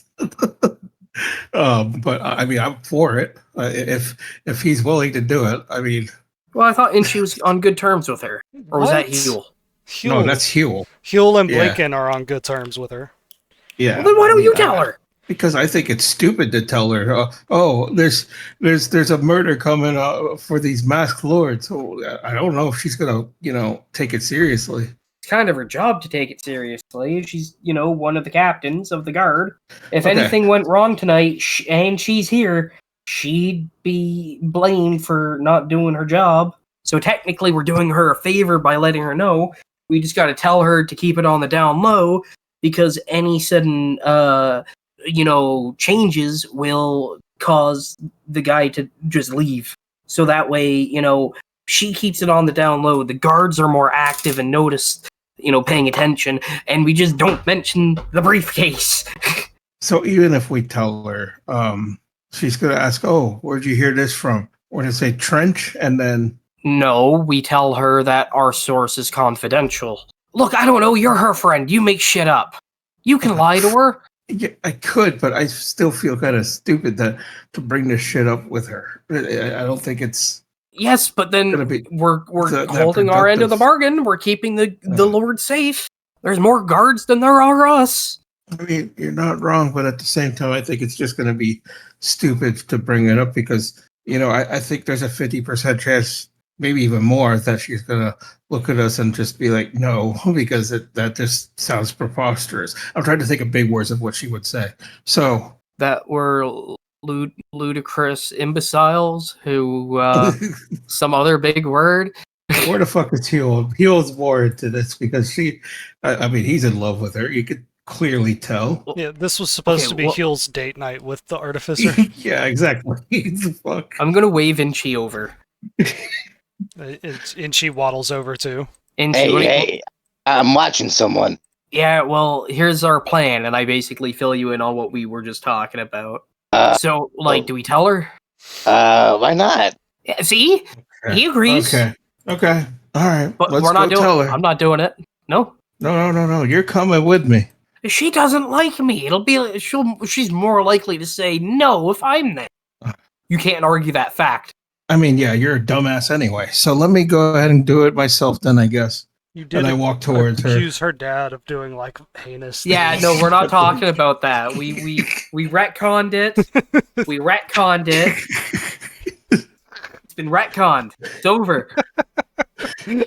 That conversation never happened. I said that she didn't look good in her outfit that night. That's why she's mad at me. Okay. Her standard outfit. Okay. Oh boy. Okay. So y'all just had a big argument I don't like this idea whatsoever, but I'll do it. Then don't tell her. I'm just asking. Is for anybody opinion. telling her? Is anybody telling I wasn't paying attention, so I don't know what you're trying to tell her. And she was just agreeing. Oh, That's about the tracks. murderer in the party that's gonna kill a noble person. A masked lord. Oh. Yeah, that. And I'm thinking if we tell her, we don't have to mention who our source is, and then the guards can pick up all the slack. That way someone's less likely to be murdered, and then we still keep our word trench. Okay. So, wait, we're just making up a fake threat to keep everyone on alert? No, it's a very credible threat. We just can't give them the source of it. Sean, have you been paying attention to the plot tonight? Not very. Okay. All right. So, Vincent Trench, the reason someone was trying to break into his office last session is because he's been investigating the Assassin's Guild. The Assassin's Guild is, for some reason, killing off certain masked lords. Masked lords who are more favorable towards the guilds or towards the common people. So Vincent Trench thinks there's a conspiracy of noble families killing off masked lords so that the nobles can get more power in Waterdeep. The masked lords are basically 100 random citizens of Waterdeep who democratically vote on proposals. So if they can kill a bunch of people that are members of the common people or of the guilds, and they can install noble masked lords, then the nobles can do whatever they want in the city. Does that make sense? I think so. Yeah. So Vincent thinks that tonight a bunch of these masked lords are going to be killed off. So that's why he's asking each of you to pick one to protect for the night. But now Blinken or Thorgrin wants to tell the artificer all of this, and Blinken doesn't want to. Well, Thor guy, I mean, maybe it's not like assassinations. Maybe they just need a new brain. I've seen I'm that just gonna happen. walk over. I'm just shaking and walk over to fucking Artificer. There goes my reputation. Fuck it. I'm gonna talk to her. Okay. Thorgrin, Inchi, do y'all go with him? That sure he's just waddling behind trying to explain the brain thing. Okay. Thorgrin, how about you? I'll start walking with them and try to sneak off into another group. That way I'm not involved. Okay. All right. As you're walking away, this dance right here between Lady Nyra and Griffin McElroy ends, and they kind of like separate. And Griffin McElroy goes, "Ma'am," and the lady leans over towards you, Thorgrin, and holds out her hand for a dance. Do you take her hand up, Thorgrin, and dance with her? Sure. All right. And It'd be rude to say no. exactly. So y'all start dancing here on the ballroom. This woman, she's a little bit older, but she is, beautiful. She's noble. She's a half elf, and she has this bronze mask that's only covering up one of her eyes and like half of her face. And she says, "The name's Lady Nyra. Nice to meet you, sir." Grun. Thorgrun. Run, Grunt. Thorgrun. And she goes, let's fade over to Blinken and Inchi, who are running up to the artificer. The artificer is very, like, excitedly explaining the science behind, like, dehydrating pieces of fruit and putting sugar on them to Elzerna, and Elzerna is just, like, stuffing her face with different, like, sweet treats and such. And the artificer looks, like, relaxed, and for the first time, ever since the moon dance, where she didn't get able to reset in zero gravity, and all of her gears and her internal mechanisms started acting funny. She's been miserable. It hurts her to move, but you can see her now. She's laughing. She's having fun. She's getting up and performing little actions as she's explaining stuff to Elzerna. What do you do, Blinken? I'll act. I'll go up to her while I see her, laughing and having a good time. I'll go up. She and also has smile. that ridiculous, like, noble lady's poofy dress on. Yeah. Yeah. So I'm gonna go up and then go up to her, smile, and like, man, this party is so great. Oh She man, goes- this gala. Look at all these people, and I like point all around. She goes, "Oh, Blinken, oh, you look so wonderful. You look so noble and like a real professional guildhead. I could see that one day in your future." And she goes, "Where is it?" And she hands you an extra glass of champagne, and she holds out hers, and she says, "Cheers." Yes, cheers. And then like we clink glasses, and I'm like, scooch up a little bit towards her while we were, taking a sip, and I'm like, I don't know how to say this, but and I kind of like if especially if Elzerna's looking at my face, and I'm like, Well, yeah, she'd be puzzled like, you why can see you her- come up. yeah, exactly, and then you can see my face is like rolling my eyes type of look, and like doing like I want to face palm type thing. Elzerna, and then I'm like, she's like stuffing her face with candy, and she looks at you, and her eyes say, "Are you going to tell her about the body?" and then I shake my head no, and then I look at the artificer. I've had troubling. I don't know how to say this. Troubling reports that I look at like every mask lord I could see, try to keep an eye, just in case they disappear somehow. There may be, and I quietly, make sure I'm quietly saying this. There may be a murder plot going on, and I'm like all nervous because I don't know if she's going to take it lightly or not. She, you say, I don't, you like point your fingers at each other and go, "Ooh, woo, I think there might maybe be a murder plot happening." Like, that's what you do? Not like that, but more like nervous looking, not like You sounded not like that was fingers pointing at- about your confidence level. yeah, exactly. Like I'm trying to say it as best as I could, but at the same time, I still have the mindset of this is a stupid idea. Okay. Right. And she, That's the idea. she's in party mode right now. Like she's having a little girls' night with her and Elzerna, this stranger kid who she doesn't really know that well, and you like interrupt her with work, and like she's kind of like thrown off. She goes, "What? Excuse me? What was that?" Yeah, there's some credible evidence, and I'm still trying to struggle to say this because again, it's the stupidest thing I've ever done, type of thing. Some stupid murder plot happening to these, and I point at the mask lords. I've got credible evidence or reports that and I'm still like, she could see that I'm still kind of paying attention to these mask lords. Yeah, So I'm like, she says, there might be something going on Blinken, there. you're just saying credible What? source over and over again. What do you mean? Oops, wrong one. Sorry. Do But I see him ignore that. panicking? Yes, but you're dancing with the older noble lady right now. Ignore that roll. I was putting my dice away. Okay. I'm like and I cleared my throat. There's something going on that seems like there's going to be some sort of murder going on with one of these mask lords.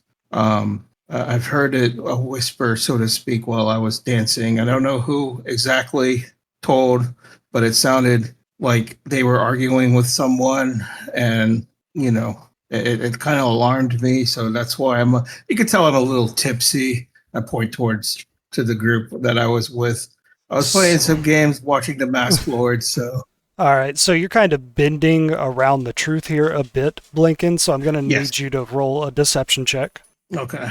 and we're going to contest that with her insight, and she gets a +3 to that. Oh God, what do I have for deception? +2. Hell yeah, let's go. Oh Nice. yes, please roll high. She got a 9. Whoa, it's She your fault. she kind of like the smile leaves her face, and she says quietly to you, and she says, "Blinken, you've saved my life at least once. If you say there's danger, I believe you, but I can tell that you're keeping something from me. Blinken, if I need to evacuate the palace, you need to tell me. If I need more guards No. here, is there one that we need? Oh, Is there a masked lord that we need to escort to safety and protection?" that's the problem. I don't know who it would be because the information I was being told, or at least I've been hearing, was that they're after people against ruling against nobles or something, and I don't know who that would be because obviously I don't really pay attention to this politics stuff. Okay, just a second. Okay, and she says, "Well, what am I supposed to do, Blinken? Stop the party or get more guards in here?" If you want to get more guards here, that'd be great, but make it as subtle as possible. I don't want to, make it look like there's something going on. You know what I mean? She says, fine. I'll go get some more guards. You be my eyes and ears in here. You, Inchi, and Thorgrin, of course he's dancing. And keep everyone safe. And she takes the glove off of her right arm. And you know that normally this has the bronze arm that her father made for her. Right here, the one that you've been able to use to cast spells a few times. And she takes her glove off of it, and then she puts her hand back in her dress, and you notice a flash of silver instead of bronze. And she walks out of the room, and she whispers something to Griffin McElroy on her way past, and Griffin comes and he takes up a post right here so that he can see the whole room, and the artificer walks out, and you hear her begin talking to these City Watch members out here in the hallway.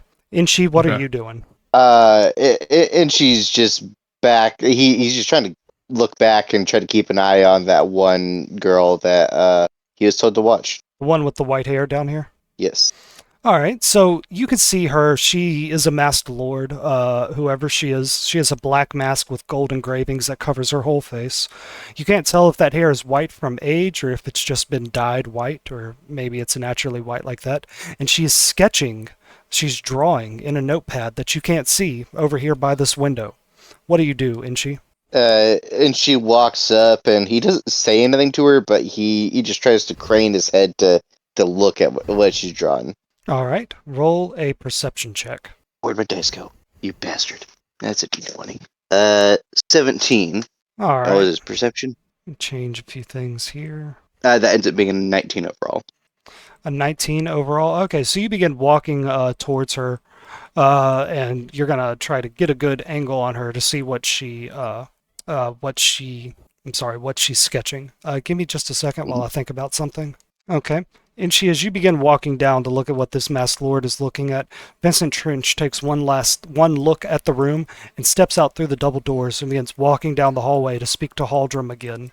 As he does, he opens the doors and you can hear the artificer say, "You three fan out and get anybody else on this floor back into the ballroom. I want us to be able to have eyes on all the nobles and masked lords that are in the building tonight." And you hear one of the guards say, "I think I saw Lady Growhound around here somewhere.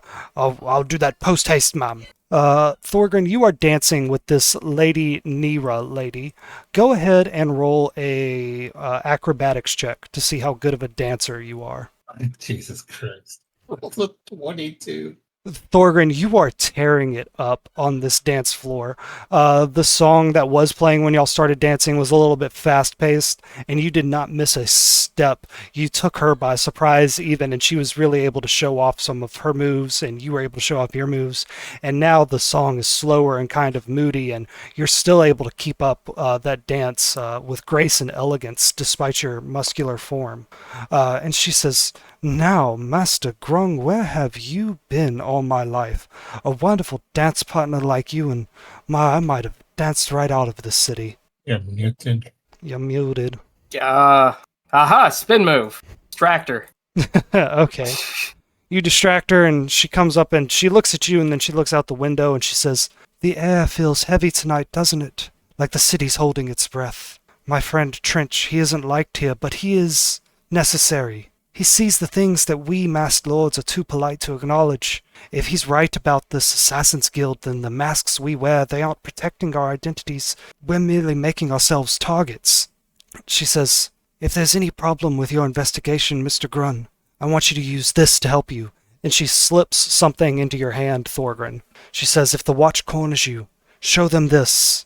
It won't stop an arrest and it might not solve all your problems, but it will get you a blackguard who listens before he hangs you."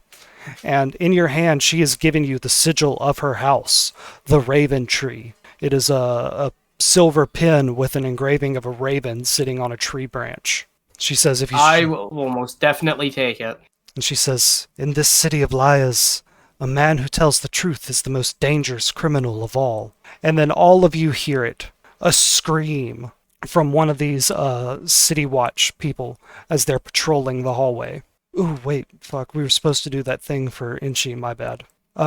Inchi, you are getting closer and closer to this woman in the white hair who's sketching in her notepad.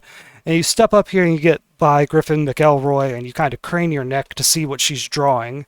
And you see, just a second, you see that she's drawing a figure of a person with a long carved silver dagger, and on the chest of that person on their cloak is some kind of emblem. It's an emblem of a moon with a sword going through it on a lake of blood, very similar to that pin you found on the assassin in Troll Skull Alley. Inchi, what do you do? Lady, where are you drawing?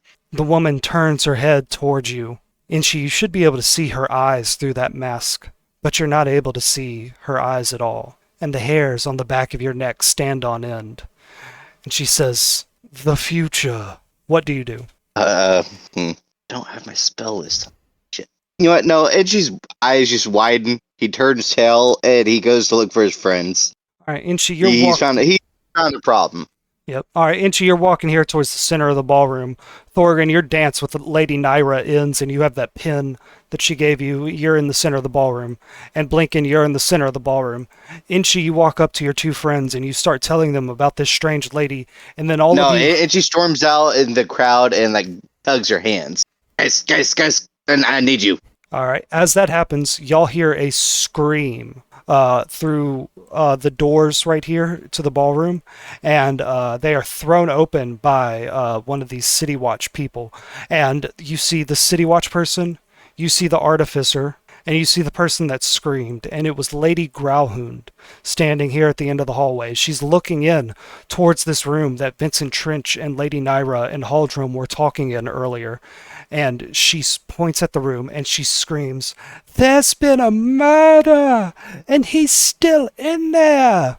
And all three of you, to your horror, see that Vincent Trench is standing in the hallway outside of this room.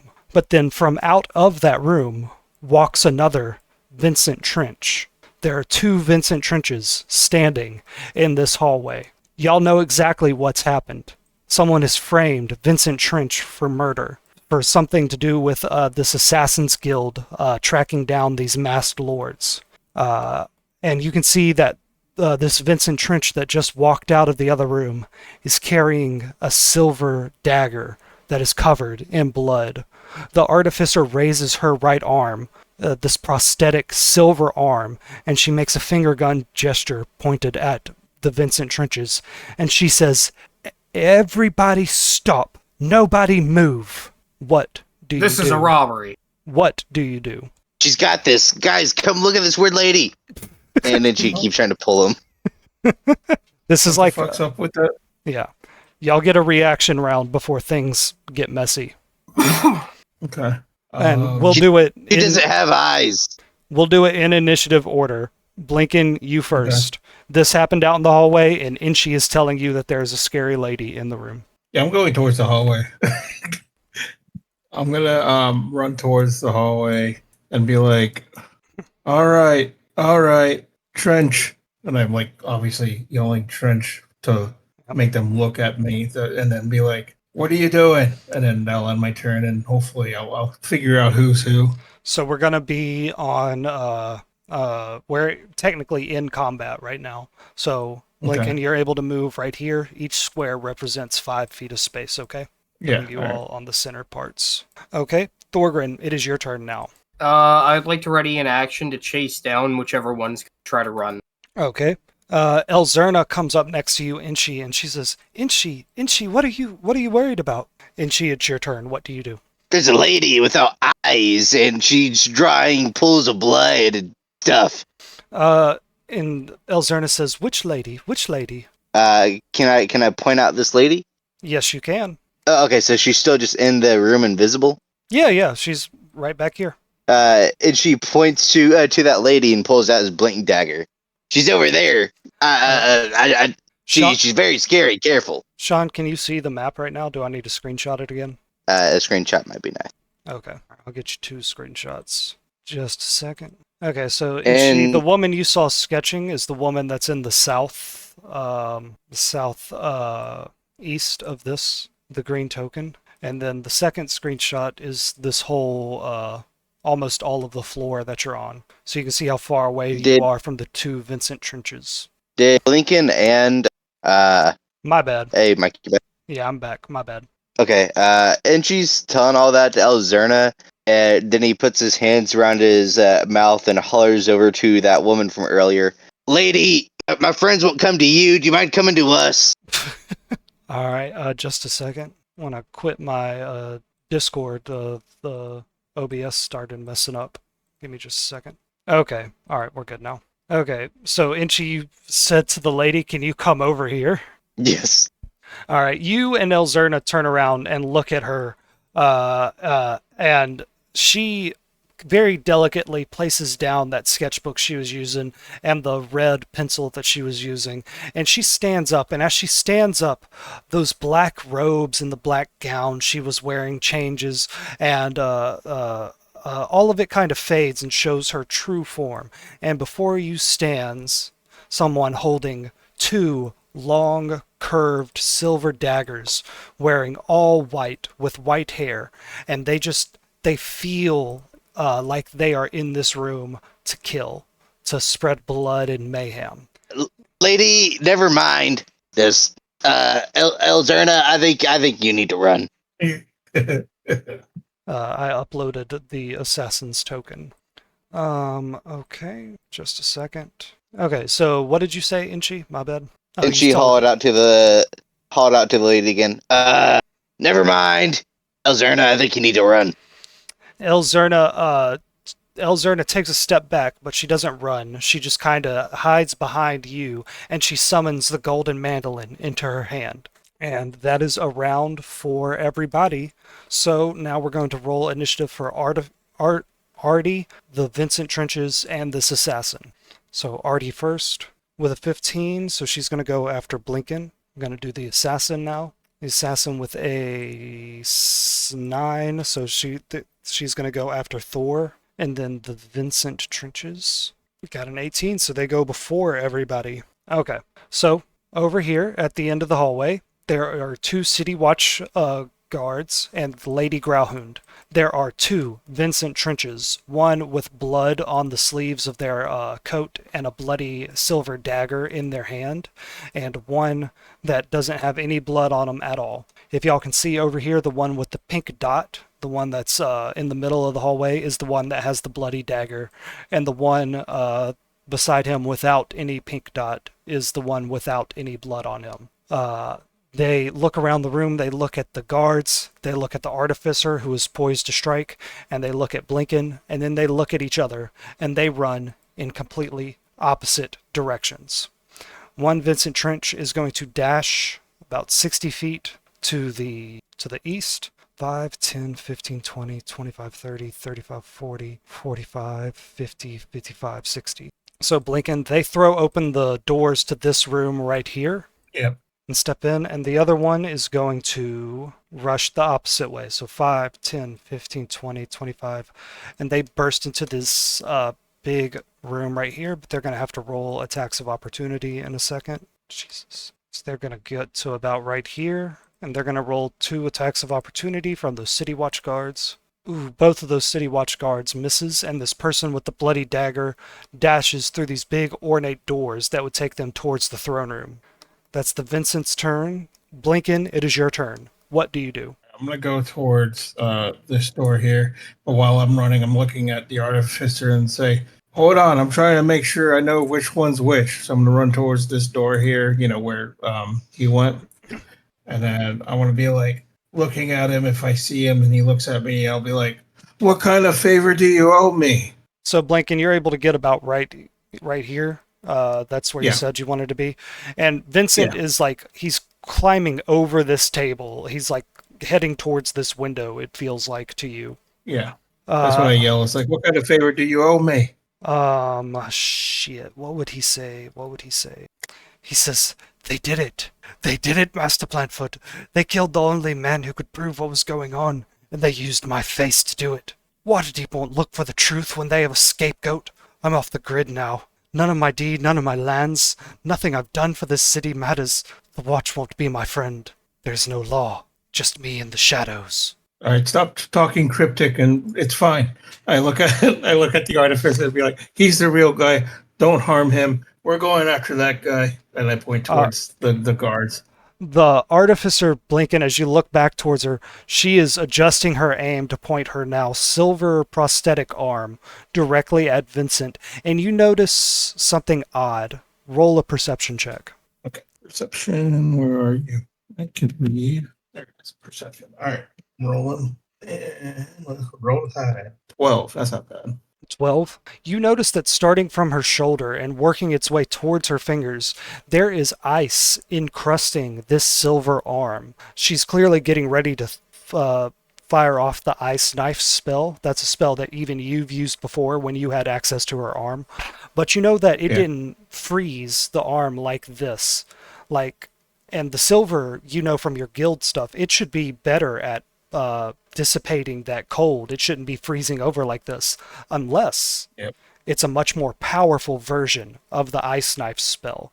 And she's swinging that aim around, and she's looking at you standing between her and Vincent Trench, and she says, Blinken, don't get between me and my target. Blinken, staying right where I'm at, and I'm pointing at the other direction. That's the target. Pick some kind of check to make. You can try to persuade her, you can try to intimidate her, you can try to just obfuscate her, some kind of check. I'll do persuasion. Okay. Do it with advantage because you're her friend, but she's in cop mode right now. She's trying to shoot somebody. Yeah. So you need to beat a 14. First roll. Oh, there you go. 20. I'll take that, but I'll roll again. Was it a nat 20? No, just a dirty 20. Okay. Yeah. Oh, there it is. Critical. Hey, right there you go. So with that, Blinken, you're able to get through the adrenaline, and she ducks her arm down, and it powers down, and that ice fades away as it melts off the side of her silver arm. And she looks at you, and her face is kind of scrunched up, and she says, tackle him, don't let him leave, we'll go after the other ones. So she is not going to let anybody leave this crime scene. So she's asked That's you to fair. tackle the Vincent Trench in front of you. Um, Okay. it's now her turn, and she is going to dash off towards the other one, and she commands the one of the City Watch chase after this other one as well. So she is going to dash 5, 10, 15, 20, 25, 30, 35, 40, 45, 50. That's her entire movement. And then one of these City Watch guards, 5, 10, 15, 20, 25, 30, 35, 40, 45, 50, 55, 60, gets right in front of this other Vincent Trench with the bloody knife. Thorgrin, it's your turn. What do you do? Which one? We were chasing this one, right? Yeah, the one that's furthest away from you is the one that's holding a bloody knife. Well, I said I would have started chasing if he made a run for it. All right, so let's do your last turns dash then, all right? 5, 10, 15, 20, 25, 30, 35, 40, 45, 50, 55, 60. That's how much you can dash, right? 60? No. How much is I'm it? just double checking. I can move 35 feet, so that's 70 per dash. 65, 70. All right. This is where you are at the start of your turn. You're right next to Blinken as he's talking to the other Vincent Trench. And then the one with the bloody knife is over here to your left. Do you want to continue chasing after him? Oh yeah, I can outrun him. It's just a matter of if he will lose me behind a 20, corner or 25, 30, something. 35, 40, 45, 50, 55, 60, 65, 70. So you're able to, in the blink of an eye, dash completely down this hallway. You get past the artificer, and as you're running, you find Lady Growlhound. She was up here in a room by herself. And that is all of your turn, right? Yeah, it would just be dashing. Okay. The urge to just jump out and punch her in the head, try to take her teeth now is rising. All right. It is now the assassin's turn over here in the ballroom.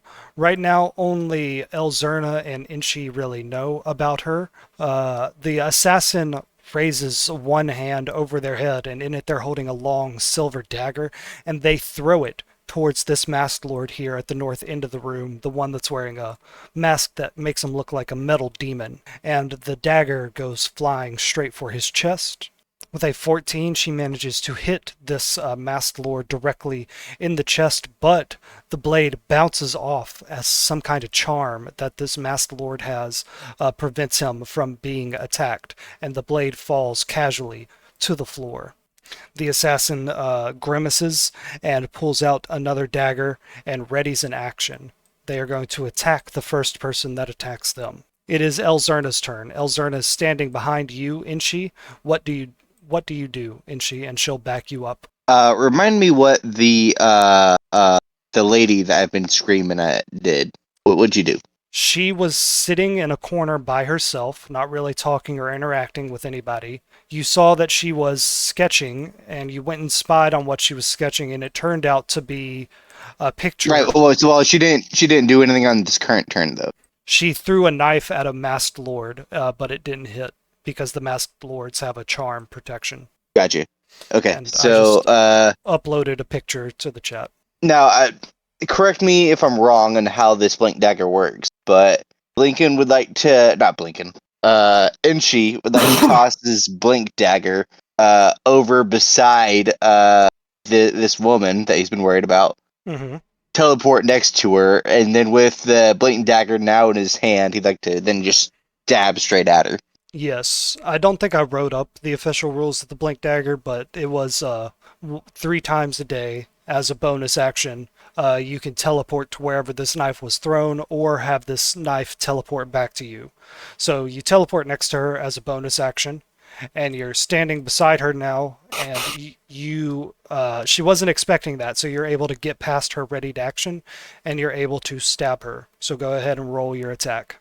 And I said this was a +1 dagger, so add 1 to your attack and your damage. Okay, so base roll's a 14 plus 1, that's a 15, and what's my modifier to daggers normally? I use Dex. Right, that's an extra +3, so what is that, 18? 19. 18. 18? Shit, let me look at the stats real quick. So yes, you're able to get past this white studded leather armor with the first attack, I believe, from your blink dagger. Oh yeah. Hell yeah, son. Go ahead and roll that damage. See, and that's a D4, Do a d6. D6. Well, that's a 1. Oh my gosh. So you're able to do 1 damage to that assassin. Good job, man. It looks like it really hurt them. Is that the Hey, you, entirety of your stop turn? it. Yeah, he's gonna poke him with the dagger and say, you, stop it. Elzerna, when she sees you struggling with the damage, she's going to cast Bardic Inspiration on you, and she's going to let you roll a d4 to add to that damage. Oh, sweet. 3. 3? 3. All right. So 3 total or 4 total for damage? It's 1 plus 3, so it's 4. All right. +1, right? So 5, because it's a +1 dagger. The plus 1 was to hit. And damage. Oh, you got damage. Oh, Yeah, for okay. attack Yeah, and so damage. that would be 5 overall. Yeah, so 5. All right, so we're going to go back to the top of the order. Blink. It is Vincent Trench's turn, and Vincent looks at you, Blinken, and he says, "Master Blinken, I cannot stay here. I cannot be scrutinized. There are things about my past that cannot come to light. Mr. Blinken, you have to help me escape." He says, "Mr. Blinken, there's a reason that they're targeting me. They know no one will believe me. Please." I enter the room. I look back and make sure nobody's around. I enter the room and then I'll be like, take a punch at me. He doesn't miss a beat at all, and he decks you right in the face. Yeah. Okay. And he is going to roll a d4 for damage. Max All damage. 4. Oh yeah. Blinken, like you could tell that he's pulling the punch, but it still feels like you just got hit with a building brick. I mean, I am a small guy too, so yeah. Yeah. Okay. And he says, Mr. Blinken, find out what you can. I wasn't able to look at the murder scene, but there's always clues. The smallest thing could break this case wide open. Be my eyes. Investigate the scene. Follow up on any leads. And I'll find you, sometime tomorrow. All right. He says, God's bless us both. And he rushes away from you. He leaps off the table, and his coat billows, and like lightning strikes outside, and this white light from the lightning comes out through the window and casts him in a silhouette, and it looks like he's bigger than you've ever seen him before. He looks larger than life as he crashes through this window down to the rocks and the cobblestone surrounding the Palace of Waterdeep. On this map, it looks like it's surrounded by like a coast and a cliff, but that's not real. It's just surrounded by a lot of stone and cobblestone. So he does jump out the second floor story of a palace, though. So he falls like 60 feet, and then he just gets up and runs away. Okay. Blinken, you of course run over to the window, or I assume you run over to the window to make sure that he survived. Yeah, I'll run over there and then look down and make sure he's running away. Roll a perception check. Okay. Perception. Let's see what we get. 11. He fell at least 60 feet, and you didn't see him cast a spell or wear any kind of special armor, and he just landed on his feet and broke into a run away from the palace. That's pretty odd. Most people can't do that. I notate that. All right. All right. So, Blinken, you're about right here in this doorway. You still haven't done anything on your turn. What do? You hear screams coming from your left as people are chasing that other Vincent, and you hear screams from your right. Well, let me see. I see Thorgren running to the left, right towards the this guy here. So yes. And then I see Artificer there, and I'm like, fuck. I'm gonna go towards the right and see what's going on. See why people are yelling on the right. You step back into the ballroom, which is 5, 10, 15, 20, 25, 30, 35, 40, 45, 50. So you're going to have to dash to get back into the ballroom, okay? Yeah, that's fine. All right. And in the ballroom now, everybody is reacting. There is an assassin in all white standing in the corner of this room. Silver daggers in their hands, just like the silver dagger someone had in Troll Skull Alley earlier today, just like the silver dagger in that other Vincent Trench's hand. And the only person fighting this assassin right now is Inchi the Goblin Wizard. It is now Artie the Artificer's turn, and Thorgren, she says, catch him, Master Dwarf, catch him. And she fiddles with something underneath one of her dress flaps. She says, God damn these accursed things. And she pulls out this little potion bottle and she throws it at you, Thorgrin. And it is a... What are the potions in Baldur's Gate 3 that let you move faster? Baldur's Gate 3, I don't remember. The old term used to be potions of speed. You're talking about the haste ones, right? Yes. Yeah. I think it's a Those. haste potion. Yeah, I think it's a haste potion. Yeah, I'm trying to look up the stats for that. Okay, it's called a Potion potion of of speed. speed. Yep. Yeah, And you get hastened. So you the get effects of a haste spell. yeah, you get the increased movement speed of 30 feet and an additional action, and +2 to your armor class and advantage on dexterity saving throws. Woo. Okay, 1 second. I just need to mark that all down. How long does this last? 60 seconds. 10 turns. Okay. All right. I guess I will drink the potion. So that bumps me up to 65 speed. Yep, she throws that at you, and just like in Baldur's Gate 3, it breaks around you, so you have the effects of that spell. What do you do, Thorgrin? Well, I'm going to move 110 feet normally. Uh-huh.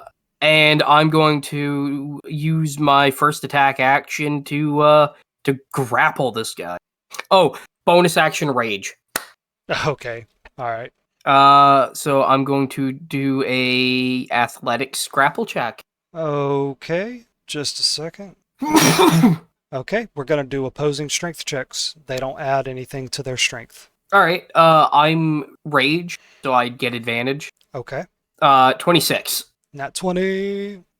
15. So you are able to grapple this person. What do you do? I'm going to bring him to the ground and use my next action to... I'm going to punch him. Yeah. Restrain him and then, punch him.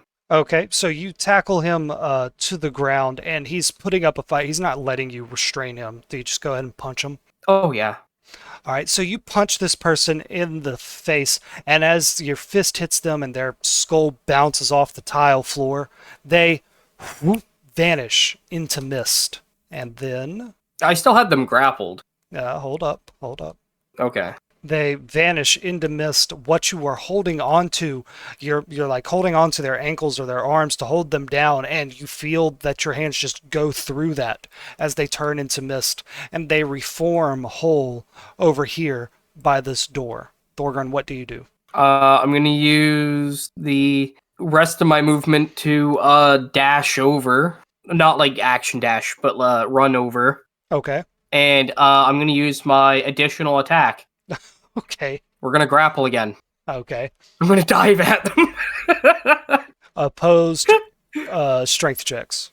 15. It's moments like this I wish I didn't have to roll in front of you. Oh, nat 20! Thorgrin, Dang. as you dive at this person, they turn to you, and they were standing there still in shock, afraid that you were going to grab them again, and then something about them just goes blurry, and they seem to leave a golden trail behind them as they just move out of the way, and you ram into the doors right here, and you force them open. Well, looks like I'm going to have to grab them next turn. Thorgrin, the room that you have revealed is the throne room of the Palace of Waterdeep. It has not served a real function for many centuries now. It is largely ceremonial, but there are 2 guards in here at all times. And this is the door that you throw open with your head. I'm going to... I'm going to point at the guy I'm chasing and be like, "Seize him, murderer!" I don't think this guy got to move on his last turn. So he's going to go, and since he... Just a second. Blur D&D. Okay. He is going to move 5, 10, 15, 20, 25, 30, 35, 40, 45, 50, 55, right over here to this window. This Vincent Trench raises his hand that has that bloodied silver dagger in it, and he throws it right at the window, shattering it as the tip of the knife expertly pierces the glass and shatters it. And then this person jumps through and falls 60 feet down, and they are going to cast a spell. but they're not able to do it very well, and they land on the cobblestone streets and they have to roll. And Thorgren, you hear the sound of some kind of bone breaking, and that's his turn. Thorgren, it's your turn. It's now. Okay. Sorry. Yeah, that's the end of your turn, Thorgren. Oh, the end of my. Oh, wow. You did a lot on. Yeah, Okay. yeah. You have a lot of movement and then 2 actions. And then he should have gone last time, but I forgot to do him, so he got to do what his turn. Oh, okay. Yeah. All right, now it is the assassin's turn. Inchi, you are locked in combat with this assassin, but multiple other people have noticed what's going on now. That's my turn. Nope, it's the assassin's turn. Ah, gotcha. So, Inchi, they are going to pull a short sword out of a scabbard by their waist. The scabbard is all white, and the sword itself looks like it's made out of marble, and they are going to attack you with it. So, they are going to roll a +5 attack, getting an 18. Inchi, does that hit you? That does hit me. All right, you need to make a Constitution saving throw. That is 10 plus 2, so it's a 12. Inchi, you fail that Constitution saving throw. So 2 things happen to you. You're going to take 1d6 plus 5 damage. Okay. So you take 9 damage. And you're going to take Ooh. 1d4 poison damage. 3 damage. And you are Fun. poisoned from oil that has been put all over this sword. And you will take 3 damage every turn until you get some kind of medical help. Okay. And it is now the assassin's second attack, and they are going to try to run away from you and towards the masked lords, and that gives you an attack of opportunity if you want to take it. Do you want to do that, Inchi? I'm sorry, what? The assassin is running away from you so that it can go and attack some other masked lords. That provokes an attack of opportunity from you. Do you want to take that? Yes. Can she cast the spell? Let me pull it up. Summon aberration. You can do that on your turn, not as an attack of opportunity. Damn. Can I chuck a dagger at her then? Yes, you can. I'll do that. That's a 7. That's a +2. No, wait. Is it +3 is my base modifier? Yeah. So it's +3 +1. So it's a 4 + 10. It's a 14. That misses. No, wait. No, that's a. Oh yeah, it misses anyway. Mm-hmm. Just a second. Okay, so that misses. So the assassin is going to race towards this masked lord with the devil horns here. It is Elzerna Castellantra's turn, and she is going to cast Mage Hand and try to trip this assassin. If she gets an above 16 on this d20, she'll be able to do that. Nope. With a 10, she is not able to do it, and this assassin continues running up towards this masked lord. Inchi, it is now your turn. What do you do? And she would then cast Summon Aberration in front of where this assassin is trying to run to. Okay. So a Starkin Aberration manifests, and this is a conjuration spell. So this is a physical creature. Let me see if there's any physical description for Starkin or Star Spawn. Okay. Okay, I don't see any physical traits. So how I imagine it is just like a mini floating starro. Okay, cool. So, Inch, you begin working up your best illusionary trick, and you can feel the air behind this Master Lord start to change as your illusion takes shape. But in slow motion, this assassin notices what's going on, and in the middle of raising their sword to strike at that Master Lord, their head snaps. They look back at you casting this spell, and they throw a dagger your way. Okay. Ooh, fuck. And that's a very bad attack, so that dagger goes right over your head, and you're able to cast that spell. So what is this spell going to do to the assassin? Okay, so what the spell does is that it casts a creature that functions separately than me. It can make its own attacks outside of my turns. It goes right after my turn in initiative order, wherever I am in initiative. What'd you say it was called? And Summon Aberration is a spell. And it's just its own creature. It has an armor class of 15, hit points 40. Because it's a star spawn, it gets the ability of Whispering Aura. And at the start of each of the aberrations' turn, the creature has to make a Wisdom saving throw. And it can also do a Psychic Slam, which does psychic damage. All right, you're going to tell me what this creature does on its turn. And that And it can was... multi-attack. That will start. Does that start next turn or does that start now? Yes, next turn. Well, let's see. How it reads to me is that it happens on on the turn right after mine and initiative. So I think its turn would happen right now since my turn just ended summoning this thing. All right, tell me what happens. Oh, but Inchi will use a bonus action to retrieve his blink dagger because it can do that, right? He can teleport that back to his hands. Mm-hmm. Well, Is it done? Okay. you already had it because you threw it over here to get close to her, and then you stabbed her with it. So you have your blink Yes, dagger but I tried to already. throw. I did try to throw it at her again as the Oh, reaction. yep. Okay, so you've used that twice today. Okay. So he teleported that dagger back to him first. He summoned this creature, and then with the creature's turn, let me make sure I'm reading this right. Oh, I didn't fully read this bit, but I'm not going to take it back. So do with this as you will. For the star spawn specifically, it does whispering aura. At the Okay. start of each of the aberration's turns, each creature within 5 feet of the aberration must succeed on a wisdom saving throw against your spell save DC or take 2d6 psychic damage. Holy shit, Inchi, you're gonna kill a bunch of nobles. Do with that as you wish. Okay, you control this thing, so you tell me what it does. Or Okay, but send me that creature so I can look at the rules of it. sure, I'll go ahead and send you the link to this real quick, but I'll Yeah. try to verbally explain it as well. I was thinking, Inchi, he can only do illusions, so his magic, it won't get too complicated. Nope, not anymore. Okay, I'm sending it to the Wicked City chat. Okay. But the Whispering Aura thing I described is just something that just happens at the start of its turn. Now, for its actual actions, it has multi-attack, and at my current level, it does have just 2 attacks. And I think he's just going to use Psychic Slam twice on this assassin. Jesus Christ, Inchi. And Okay, hold up. Okay, so we have to do the 2d6 for everybody first.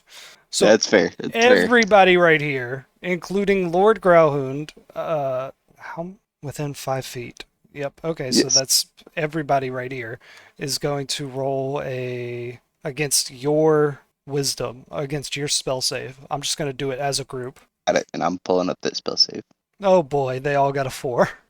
Well, mine's a 14. All right, so Lord Growhound, this guild master, this masked lord, this nobleman, and this old noble lady all take 2d6 psychic damage. Oh, do I roll that? Yeah, you should roll that, not me. Let me get my dice. So that's a 2, so that's 4 damage. 4 damage. Okay, this old woman right here collapses, as does this nobleman right here. The guild master stumbles backwards, and the masked lord kind of like grabs his head and like falls to his knees. And Lord Grauhoon starts spasming like he's having a seizure. Good job, Inchi. What happens next? Okay, well, now we got 2 more attacks because this star spawn's going to slam the assassin twice. That's a melee spell attack. Your spell attack modifier to hit, and it's going to be a 1d8 plus 3 plus psychic level damage for the damage. All right, so it gets to do this twice. So we're gonna roll Yes. 2 attacks. Yep. So here's the against first assassin. one. Okay. That is a 16. Let's see, what's the modifier? A spell attack modifier, and that is a 6. So that first one's a 22. I believe that first one hits. Second one is a 19. All right, so let's do that first one. That first one, the star spawn hops out here and attacks the assassin. That one hits, so let's go ahead and roll the damage for that. All right, D8, D8, D8. So that's a 5 plus 3, that's 8, plus spells level, that would be a 4. So that is a 12 damage for that first go. All right, so this assassin has taken 17 damage tonight total. Okay, your second attack gets ready to go, and because it is a spell, this assassin can react to it. It reaches out with the dagger and tries to attack your illusion before it can cast that spell. Okay. It got a 16. Would that hit Let's your see. illusion? I believe it would. Yes, it would. All right. Yes. So now your illusion needs to make a needs to make a Constitution saving throw. So I'll let you do this. It needs to beat a 15. Okay. Well, that's a 3 plus 2, so it's a 5. So this assassin strikes your illusion and does something to stop the magic that was being cast. So that second attack doesn't happen. Motherfucker. Now, what happens when your illusion is attacked? It takes damage as 40 hit points. Okay, so you just basically summoned a creature. Yes, this is conjuration. Okay. Oh, okay. All right. Nice job. Jesus, that was a crazy ass turn. Okay, we're gonna do one more round of combat and then we'll call it for the night. Okay. Got it. All right. Blinken, it is your turn. You stepped into this room and you saw Inchi engaged in a knife fight with this assassin. The assassin hit Inchi with a big sword and then ran away from him and tried to attack this masked lord. And then you sensed Inchi's magic summon this being from the darkest spots of space, and it screamed so loud it physically hurt everybody around it. And then it started trying to punch this assassin. What do you do, Blinken? First off, I'm like looking at Inchi and say, "What the fuck?" And then secondly, I look around. I don't think I have my bow with me, right? So I'm like looking around. I'm gonna say, "Does anybody have a bow? For fuck's sakes!" The city watch runs up next to you and hands you his short bow. All right, thank you. I'll handle this. I nod at the city watch, and then I'm gonna aim at the assassin and shoot at it. My bad. The city watch should have been doing something every turn too. Oh well. Yeah. Oh well. Oh well. All right, let me shoot at this fucking whatever, the assassin. Okay. 13, that's a miss, huh? You're just doing your normal attack? Yeah, just a normal one. Yeah, 13 misses. All right, and I got another attack, so I'll try to roll again. Okay.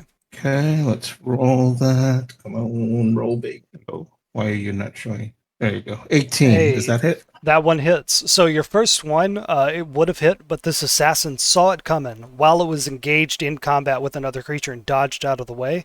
But your second attack hits him right in the chest.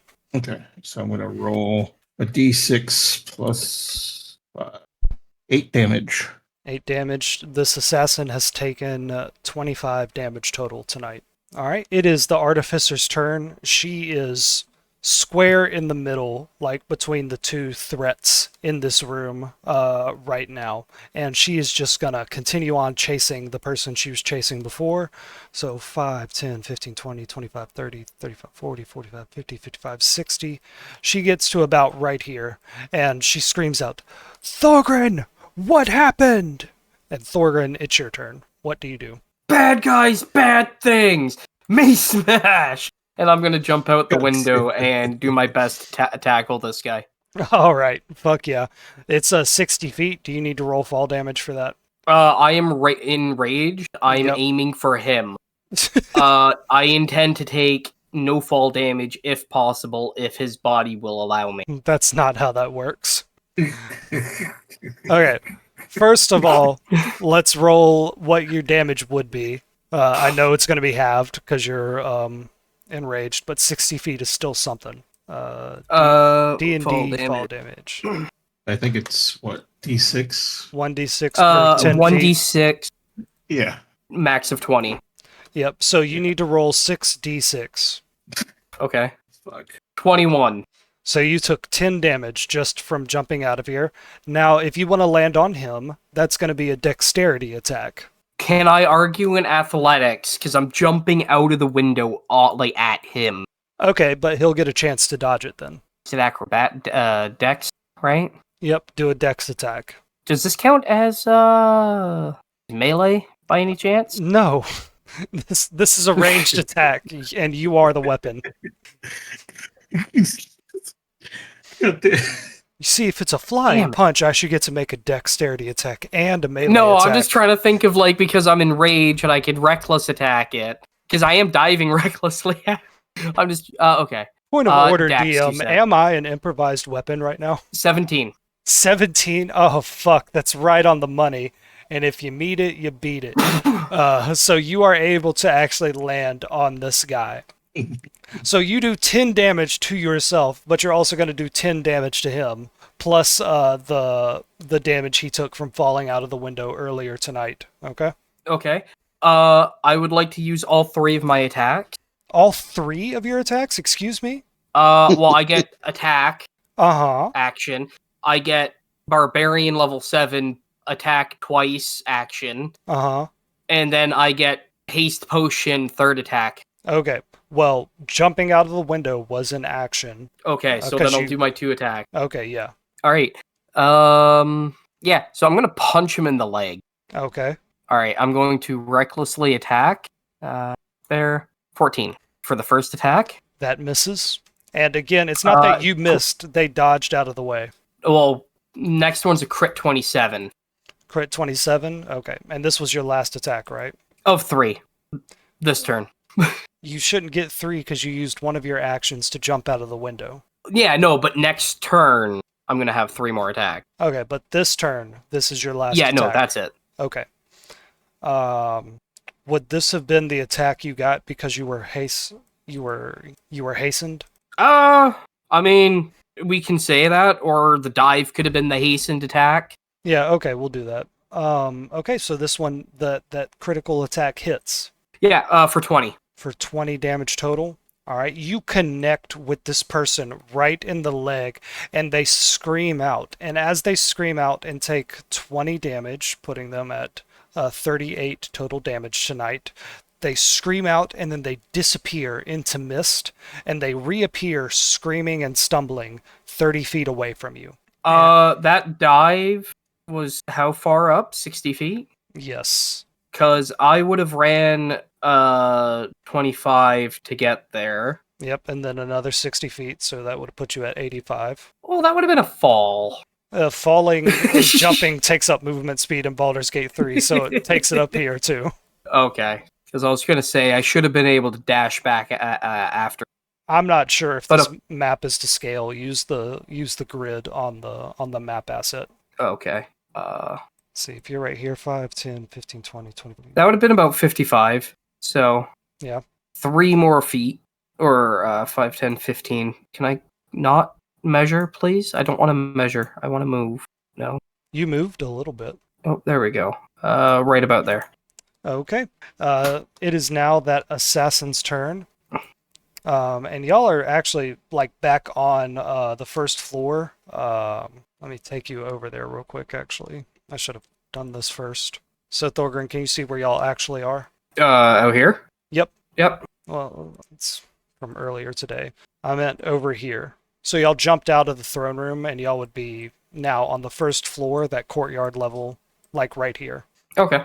Yep. Okay. It is that assassin's turn, and they are going to go running straight for the door.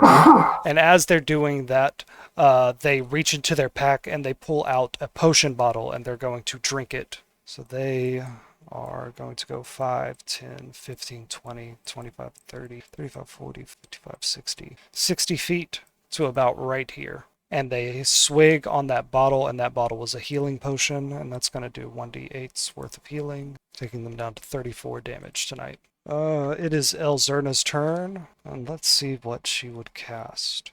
Elzerna panics a little bit and tries to run up to the assassin and hit them with the golden loot, doing 5, so not able to hit the assassin at all. And Elzerna spends the rest of her turn backing up just a little bit. Inchi, it is your turn. What do you do? I'm still within the range of the assassin. Oh, wait, hold up. The assassin didn't get their turn. Hold up. My bad. So the assassin is going to spend its turn attacking that masked lord with that long white sword that they had. And with a 17, they raise their sword against that masked lord, and it bounces off again as that masked lord's charm activates. But something about it is different. The magic doesn't reset. That masked lord, the charm that they have, it only will protect them from 2 attacks. The assassin once again raises their blade, and with a 23, plunges their sword into the masked lord, doing 2d8's worth of damage and 1d4 of poison damage. So this masked lord takes 15 damage and falls over to his knees and begins shaking and gagging. Inchi, it is your turn. What do you do? and she would like to, for his attack, walk up and slash at the assassin with his blink dagger. That's going to Okay. be 15 plus 4, so that's a 19. It's a 19. Hey, that hits. Nice job. And what is that, a d6 for damage? Yep. That is 3 plus 1 plus 1. Is that what we said before? Or is it just a 3 plus 1? It is a plus It's a one. +1 die. Yeah. Yeah, okay, so 4 damage. Yeah. Yeah. So whatever your total damage would have been, and then plus one. Plus one pieces of fighting equipment were a lot more common in older versions of D&D. They kind of got away from it now, but it used to be that you could like just walk up to a blacksmith and say, "Hey, make this a +2 weapon. Make this a Sure. +1 weapon." I still like it because I think it's cool, but they can get overpowered real quick. So I can totally see it. yeah, you hit, and you said you did how much damage? 4. 4 damage to it, so she's taken Yes. 29 damage. And Inchi, as soon as you stab this person, you feel the dagger go in, you feel it damage, you feel it cut, but this person transforms into a mass of white mist, and they disappear. And then they reappear back here behind you by this window, and she says to you, "The guild has eyes everywhere, and we shall have our revenge, goblin." And she leans backwards and she falls out of the window and disappears again into white smoke. Well, okay. Well, guess my star thing can't do shit now. Oh no, it can still roar and damage everybody next to it. I wasn't focused on any of the other hostiles in the room. All right, so we'll call it there and we'll pick back up next session, okay? All right. All right, everybody, thank y'all very much for playing. Hopefully we'll have Kirby back next time, and he can join us on this crazy adventure. Yes, sir. Thank you very much, everybody. I hope y'all had a great Christmas, and I hope you have a very fun and safe New Year's. Likewise. Hopefully things will be cool next week. See y'all later. Yeah, take it easy. Thanks for the game. You're welcome. Thanks for coming, even though you weren't feeling good, Brax. Yeah, I try. All right, guys. Peace out. Have a good night.